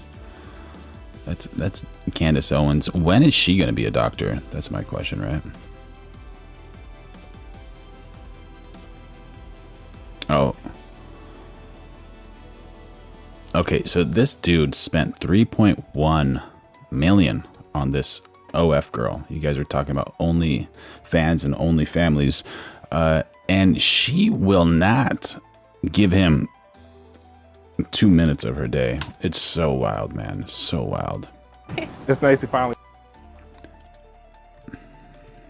So absolutely wild.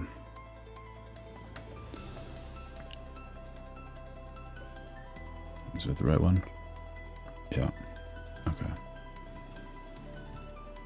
Finally meet you. You're much fatter in person. What? You're much fatter in person. Fatter? Yeah. Oh, dang, dude. Smooth talker. Motherfucker's gonna charge back. Fatter or badder? Claps just laugh. Oh my god. So what kind of things are you into? I don't really want to talk to you after you said that. That was so mean. But he gets a pass. Like, he's giving you like millions, right? Yep. Anything you want to say about silence, dude. Because I'm scared. Motherfucker, I'm scared. Nice to finally meet you. Are you guys dead ass right now? I'm like, I don't know. No, like, it's literally dead ass. Like, it's not even a troll. Oh. Like, most of them are like the scripted fake podcast, but this motherfucker is like actually. Yeah, it's even hard to watch, man. Hard to watch. 3.15 million to this girl. Out of that stuff. My goodness, my goodness. We're going live every day of 2026. Make sure you like, subscribe, turn on those notifications, become a member, throw in a super chat if you want. Yeah, he didn't even bother getting a proper haircut, dude. So weird, dude. Yo, how you doing, Goku? Your top spender. So I wanted to know, what do you bring to the table, dating-wise? Wait, I'm sorry, guys. I can't. Dating-wise, what do you bring to the table? Creeper, Creeper stream. I don't know. Like whatever we Captain talked Kirk. about. All right. Yeah, what we talked about. How many? She probably she doesn't even talk to those dudes. She just hires some guy to talk to the dudes. How many wanks have you had to Alice? Who would you say?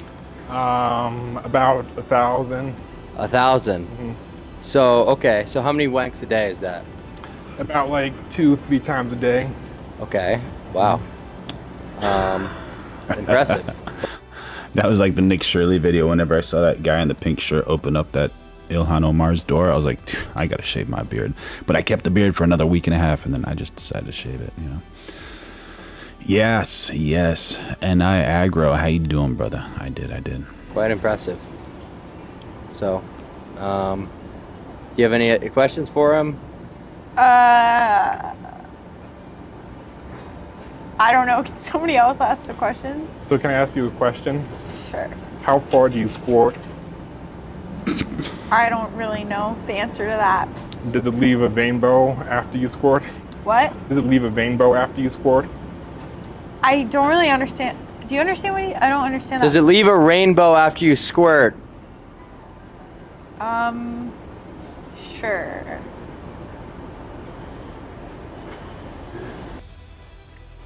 Yeah, dude, just like absolutely weird, right? She is not asking any questions, no.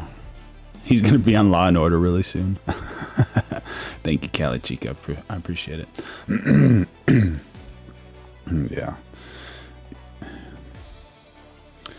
Yeah, dude. All right, so if you guys are, I like billiards. Billiards is really cool, and this is a really, really fascinating way that this guy approached these shots, and he's doing some interesting thing with the cue ball, and one of the things here is I don't know. I wonder if you guys can see this one. Yeah. How do you see someone with so much cash in his pocket and you still bet with him? That's just like a hilarious one to me. But I'm always trying to get better at pool. I'm not by any means a pool shark, but I want to get much better at pool. This guy's got great technique.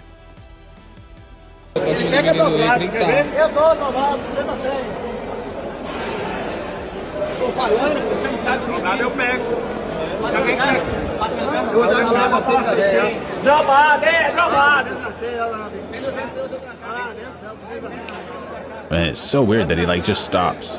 He just absolutely stops for that one.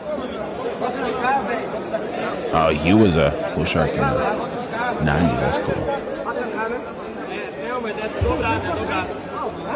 Is there something like super special about like hitting the cue ball?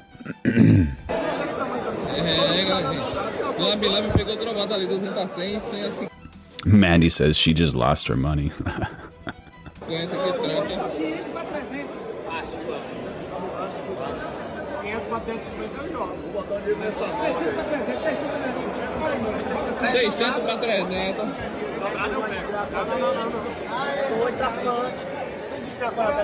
Ali botou mais 600 para 300. Lambi pegou que fraco, hein? Yeah, dude, he's matching everybody, bro. So wild. It's like that table is far from straight. Yeah, dude, he has like there's marker marks here. There's chalk marks, like.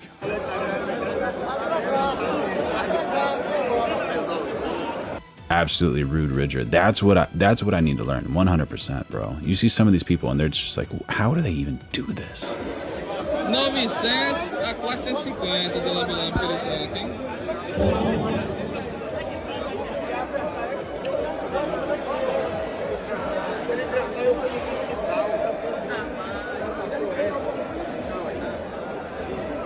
Yeah. And look at that land. That cue ball just landed right prime, bro. Just right prime. Efren Reyes is a legend, dude.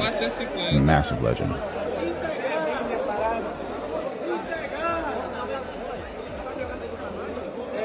Eu acho que aí não escapa não, hein?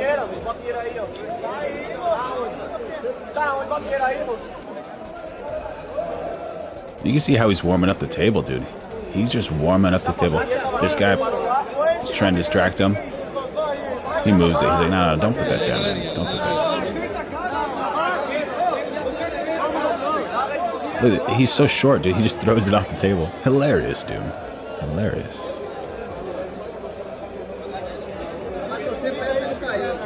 Jogou o dinheiro no chão. Just like one thing, seeing somebody this short, like just kind of controlling the room like that, is so wild, so wild.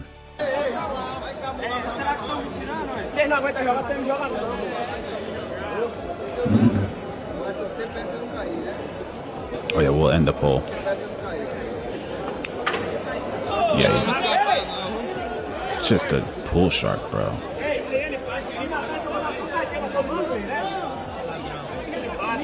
É, galera, Lambi pegou 900 a 450 de franco, hein? W Redacted jumping in on the chat saying they should take some of that money and spend it on a new felt job. There you go, dude. Good point, good point. He's taller than half the people there. True. It seems like they might be speaking Portuguese. Maybe they're in Portugal. From here, this angle looks like he's going bottom left.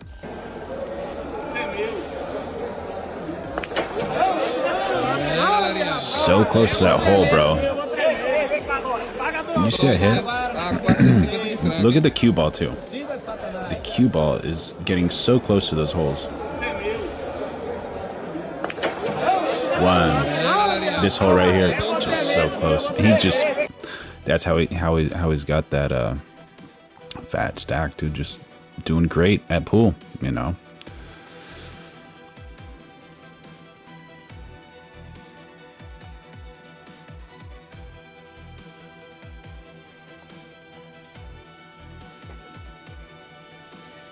Alec Baldwin. Just like Stephen Baldwin. Once again in Hollywood, it's all of them. What? What? What?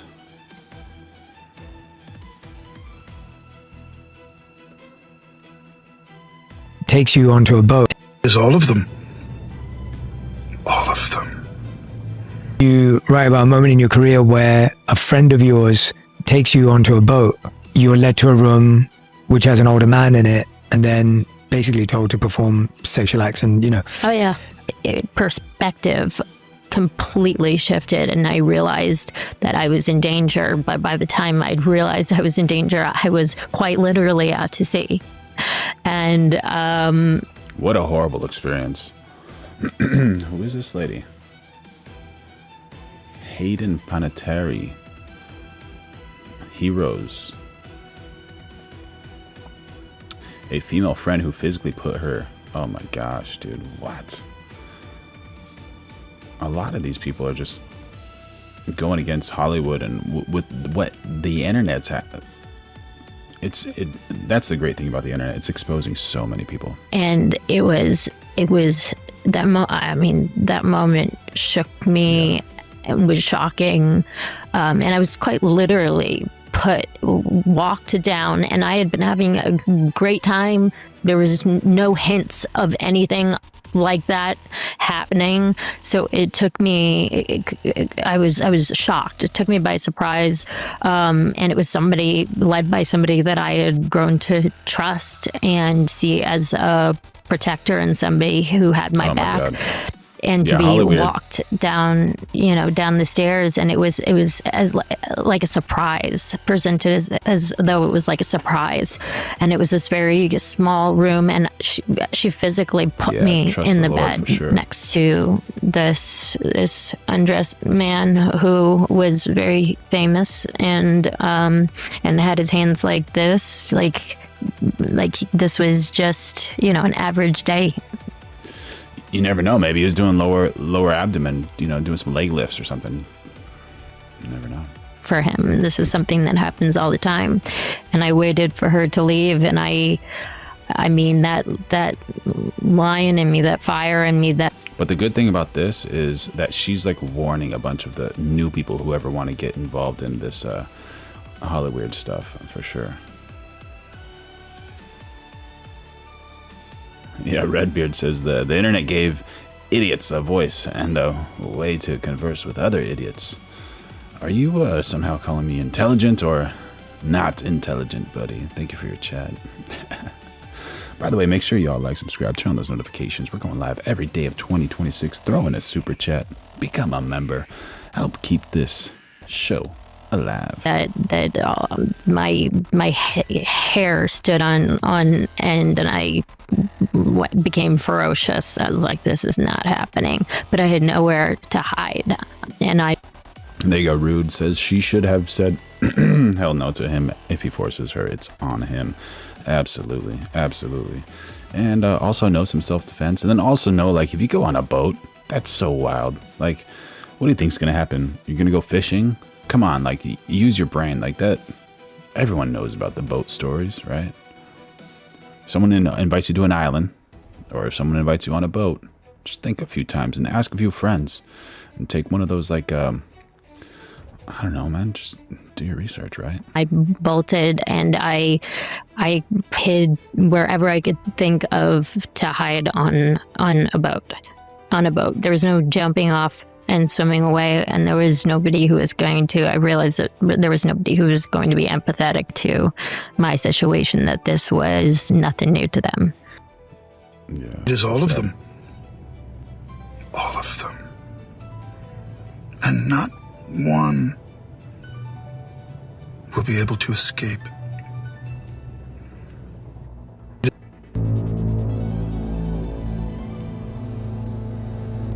What is true is we had some good parties at the White House. Woo! There's yeah, little girl is her daddy home. Public place. What? Who is that dude? You did it. The best. Okay, the best. Probably the Obama thing. John.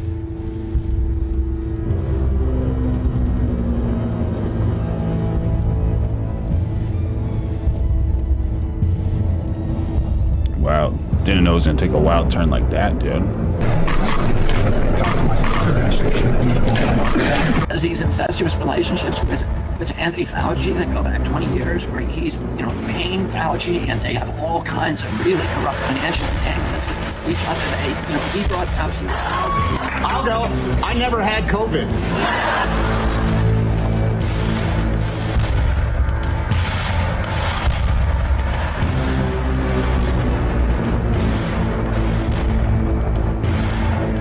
There you go. For all y'all who are like thinking, oh yeah, you don't want to believe in the Lord, like it might be better to believe in the Lord than go the other direction.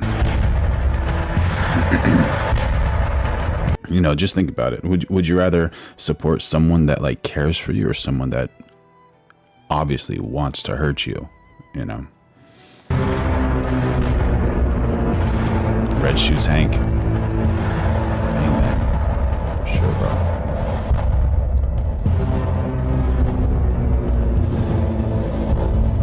And I used to like Tom Hanks so much. Like, I thought Tom Hanks was such a great actor. There's so many things that he did where I was like, oh man, I'm so excited. I'm so excited. Tom Hanks is great. And then you see like his background and all the things that he's doing and all these allegations, allegedly. So we don't actually know, but he moved to Greece? My goodness.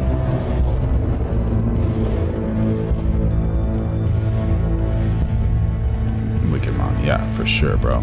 For sure.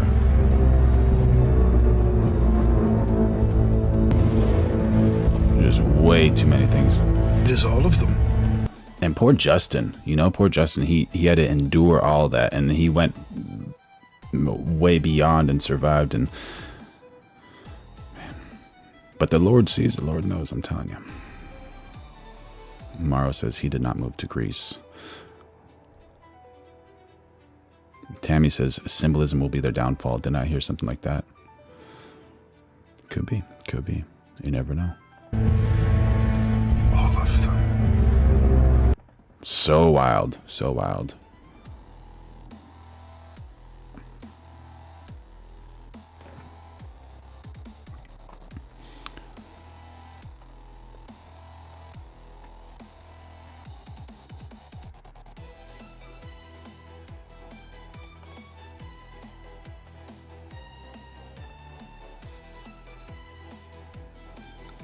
All right, so we got Gavin Newsom. Why don't you play the Steve Hilton clip first? I'm talking about the diapers. Interesting. Is he doing something nice for the society? You never know, is he? Or is he not?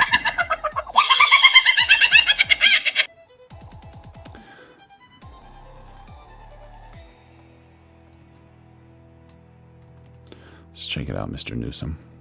First. Cool. Go for All it. right, so Gavin Newsom is taking $20 million of your money to send 100,000 babies 400 diapers. That works out at 50 cents per diaper. We just came into Target to check out what you could buy it for in the store. Here you go, just check this one out here. $162, $26. That works out at 16 cents per diaper.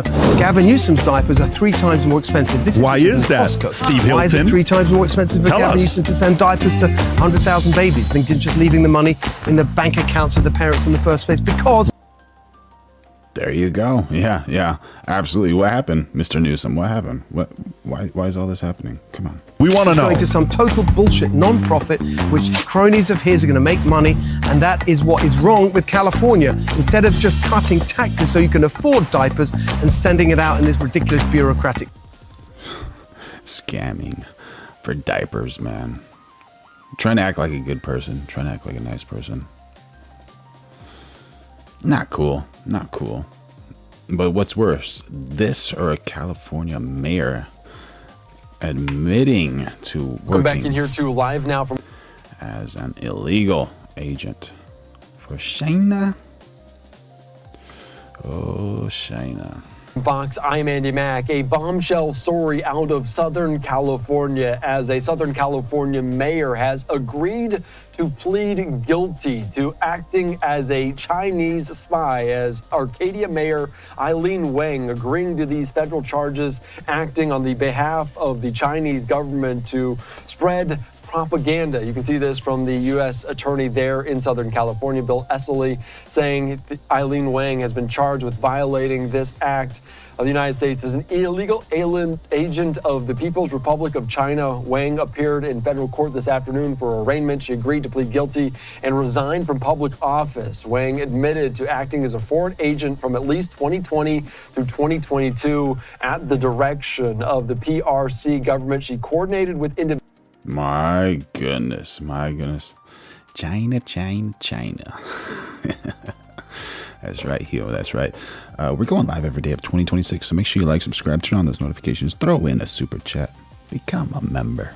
Individuals to promote PRC interest by spreading pro-PRC propaganda here in the United States. The FBI in Los Angeles also saying this, as the assistant director in charge of Los Angeles says all Americans should be alarmed to learn an elected official was brazenly spreading propaganda on behalf of the Chinese government. The FBI is dedicated to rooting out these illegal acting as agents of a foreign government as they do the bidding of American adversaries. Let's bring into the conversation right now here from Los Angeles Magazine, Michelle McPhee. Michelle, obviously seeing this, a mayor acting as a Chinese spy. How alarming are these charges? I mean, I think it's fairly alarming, but not surprising. We have had this long history of spying, especially in Southern California. This is not the first woman who has infiltrated politics in Southern California in order to conduct business for the People's Republic of China. This is just somebody who actually got caught before she fled the country, which is ordinarily the case. It's interesting to see someone like this who actually appeared today in federal court where she had already pleaded guilty to acting on the behalf of the PRC along with her fiancé. Andy, I think you know they were accused, the couple was accused of running this bogus, if you will, website. It was a website that was designed to inform Chinese Americans about news that's happening here in California and overseas. And instead, it was just a propaganda machine for the Chinese government. Yeah, and obviously Wang, she faces potentially up to 10 years behind bars for acting as this illegal foreign agent. Are investigators finding any indications that she used her position as Arcadia mayor, which is just near Pasadena, for this foreign adversary of China? Well, remember, this is a very strange case because there was this house that had been raided in this little city that was run by two Chinese nationals, almost like a baby factory. It was like a very briefly a big headline-making story. So you have to wonder what grabbed the federal prosecutor's attention in this city of Arcadia in the first place. We know that Chinese spies have been implicated in one with the former and recently disgraced Congressman Eric Swalwell. There was proof that the FBI came up with that Dianne Feinstein, who was on the Senate Intelligence Committee, the late senator from California, actually had a Chinese spy as a longtime driver.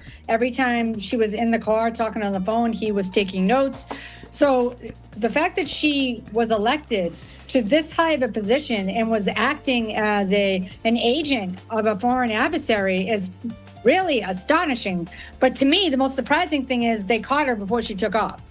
Yeah, and obviously arrested there, potentially facing time behind bars. Was Wang viewed as an up-and-comer? Was he going to use a role of higher prominence to continue to push out this propaganda?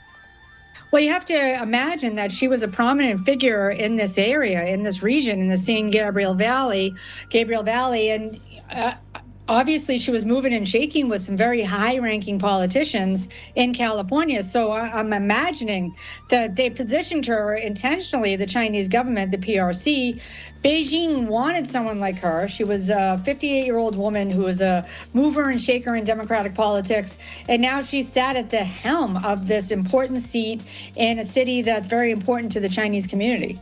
Yeah, and obviously we talk about it. There are potentially more out there, and Bill Esseley saying similar kind of fashions to this, talking about there might be others in line for this. Are they looking at anyone else in terms of connection to this? Are there more people out there that they might have to pinpoint? Well, it's interesting. I keep thinking back to that other story that broke last year, and it kind of went quiet, and they were never able to find the participants in that scheme. I know that there are arrest warrants that have been issued for a nanny that was working in that house in Arcadia where there were more than a dozen children. Rescued was the term that investigators used at the time. So it seems to me that they're looking at a larger pocket of people within the city of Arcadia. It's going to be a fascinating story to watch. And just on a broader scale, and this coincidentally coincides with President. So it links to 1,000 talents theft. Harvard professors turned spies. China's IP war winning.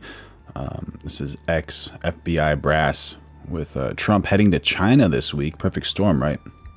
From City Hall to Spy Fall. Wang's propaganda site. More fake than a Beijing weather report. What do you think, chat? More spies out there? Double tap that screen or smash that like button if we're flushing them. Verdict. Fox nailed it.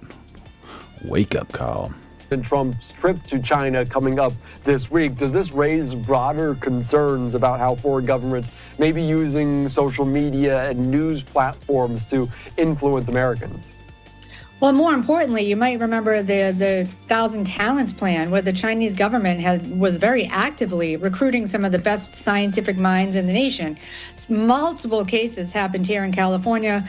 I wrote a great deal about a former Harvard professor named Charles Lieber, who had been arrested. He's recently been described in an FBI report as a convicted Chinese spy. He's now operating a research facility in China. He was locked up in Massachusetts. He had some ties here to Caltech, and now he's living and working in China as a convicted Chinese spy, as the FBI calls him. So this is nothing new. The Chinese have been, some would argue, and I think, the former FBI director, Christopher Wray, was one of them, was saying that the Chinese are winning the intellectual property war. And certainly seating someone at City Hall in a major Southern Californian city is proof of that success. And obviously this influencing by a foreign agent, this from China, but there are also other adversaries out there. You posted this because the LA Mag has been looking into this. Los Angeles Magazine has been saying spies everywhere, reporting back just last year on Chinese, Russian, North Korean spies among us. How critical might it be to flush some of these individuals out, and how widespread both on the magnitude of spies, but also nations that are conducting these intelligence operations? Well, we know in particular there was something that several, I believe it was 6 U.S. attorneys' offices across the nation had something that they were calling the China Initiative that was shut down in the Biden administration because it was seen as targeting, people on a racial basis. Others would argue that there were ongoing prosecutions happening that went after people exactly like Eileen Wang, who were working and living in the United States as spies. There are many of these foreign adversaries who are excellent at playing the long game. Think back to, again, Cambridge, Massachusetts with Operation Ghost Stories. You had people, this was the basis for the show The Americans. You had entire families that infiltrated the United States, went to college here, had children here. These were spies. And, I think that this is something that the... How and why did they let them in? Come on, man. Come on. That's enough of that. That's enough. Do your research, right? Unless they want that to happen. So there's a lady that worked for Zelensky and now she's exposing him. Very, very interesting. Very interesting. Let's see what's going on over here. Zelensky was really scared that his ratings started dropping down, and he was sure that communications team was guilty in that. He thought it was your fault. I was part of the team, and he gathered us and he started saying that there are no positive news about what he is doing in the country. My colleague started arguing with the president. She was saying, look, there are no so many positive things that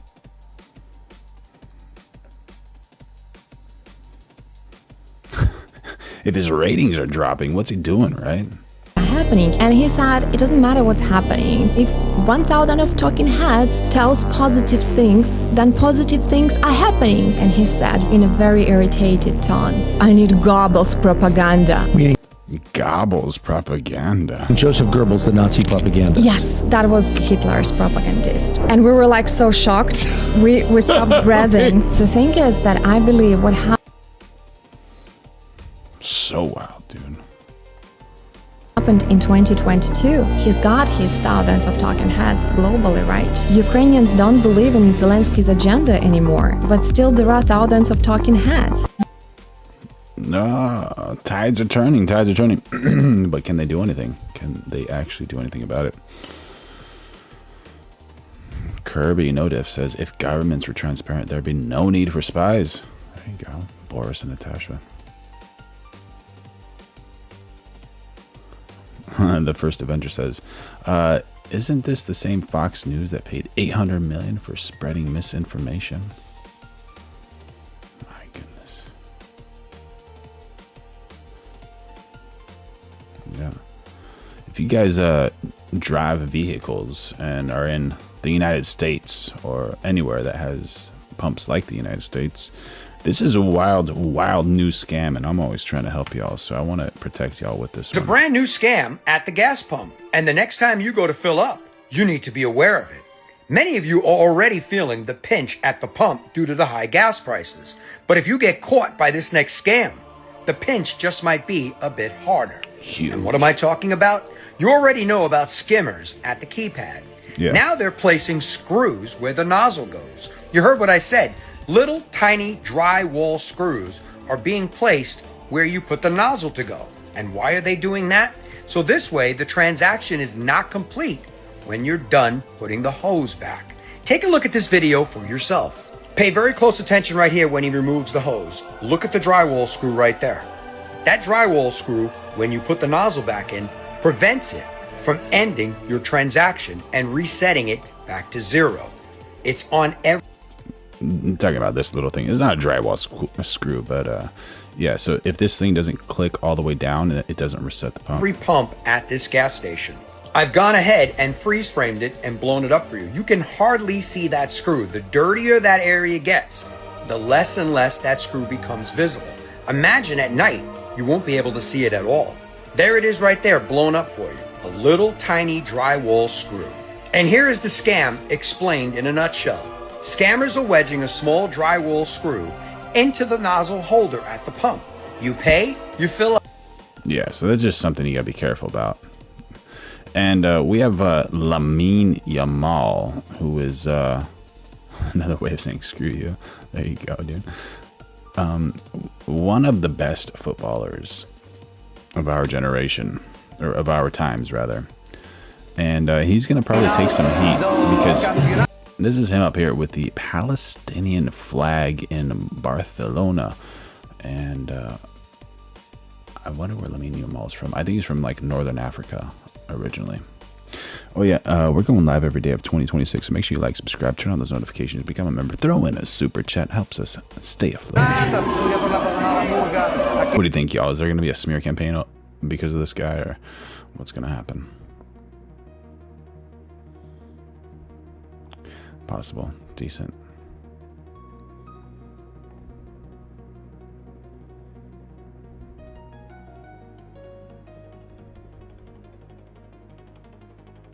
Yeah, FIFA is so corrupted, dude. So corrupted.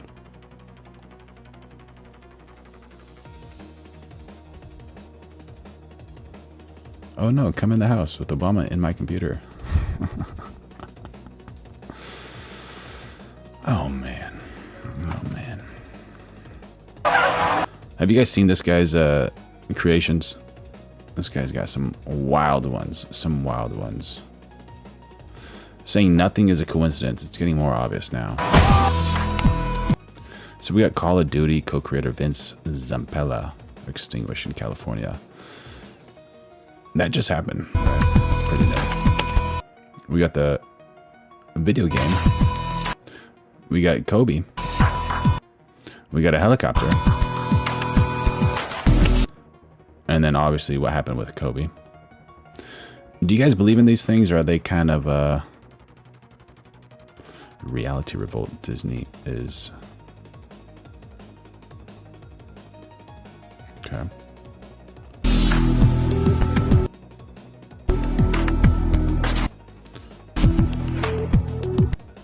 We got that in the background over here. Coincidence, most likely. Okay, got the loading screen coming up. All right. Oh, yeah, Bohemian. Majestic 12. Let's just have some fun. What is Majestic 12?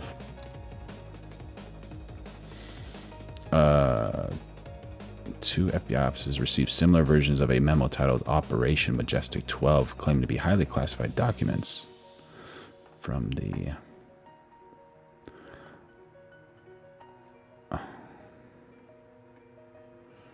Let's see. All right, let's go to the very end. And it says bogus. All right. Bogus. Bogus. Bogus. Bogus. Give me one that's not bogus. Here we go. Let's see. So for your information, our bureau recently recovered what may possibly be a classified document dated November 16, 1952, relating to Operation Majestic 12. The document indicates that the project related to sightings, recovery of extraterrestrial aircraft. It is noted that although this document may represent some type of hoax, it is our responsibility to ensure that all incidents involving the mishandling of classified data receive adequate attempt to ascertain the originator and or the current classification of the enclosed document. Your cooperation in this matter is appreciated. Okay. Very cool. So we got Majestic 12, La Cercle. We got the Bilderberg group. We got the 1001 Club. Am I way off, or you guys can see that? Let's bring it down a little bit. Okay. 1001 Club. Haven't heard of that. Have you guys heard of that one? So Majestic 12 is relating to the, UFOs, which we hear about. The term 1001 Club primarily refers to two distinct entities, a confidential financial endowment for the Worldwide Fund for Nature and a historic supper club in Green Bay, Wisconsin. Okay. 1001 Club. Okay. Didn't find anything immediately with that. We heard about the Bilderberg group, Bohemian Grove, of course, La Cercle.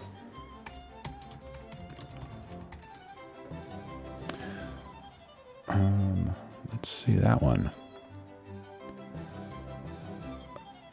Group, society, whatever. Okay.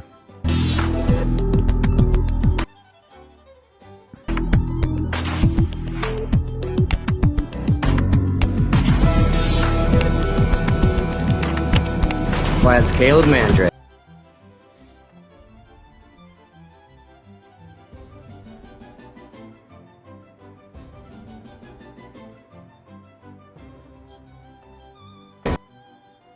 He was a skull the day he was born.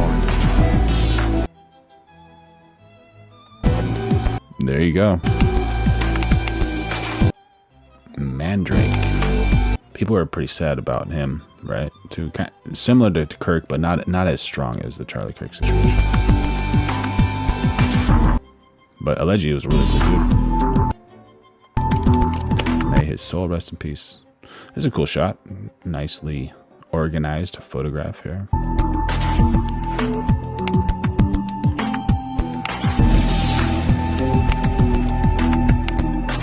November 30, okay.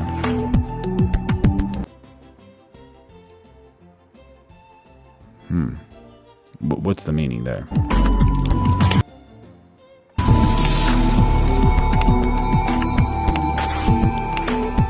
Oh, talking about Angelus. Wait. What was that one? Was partially filmed on Angelus Crest. Okay, that's where that guy with the red Ferrari got extinguished. There's the red car. There's the red car. Okay.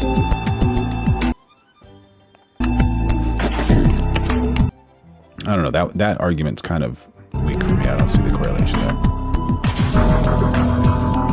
That's Frank. Who's Frank? Who's 6 foot tall bunny rabbit? Frank is gonna kill.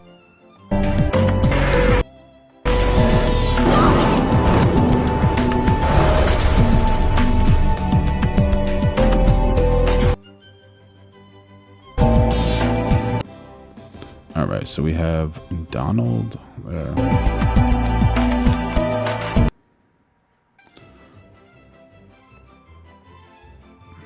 Okay, we have 88 and Donald. Because I saw 88 when you did that. Trump equals ordinal number 88. Okay.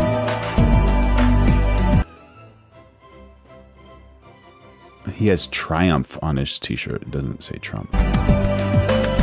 Oh, his Triumph, okay. Wins Donald Trump 88. Donald Trump. Okay. Interesting.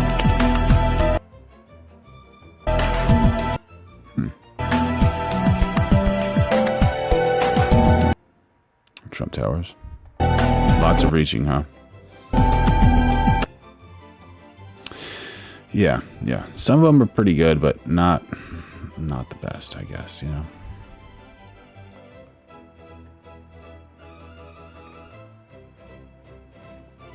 Yeah. All right, y'all. So we're going live every day of 2026. Make sure you like, subscribe, turn on those notifications. Throw in a super chat. And yeah, we are going to end this one here unless anyone in the chat has any questions. Kirby says, bro is reaching. This is what happens when you have too much free time. Yeah, just imagine making that video. That's just like absolutely wild. Absolutely wild.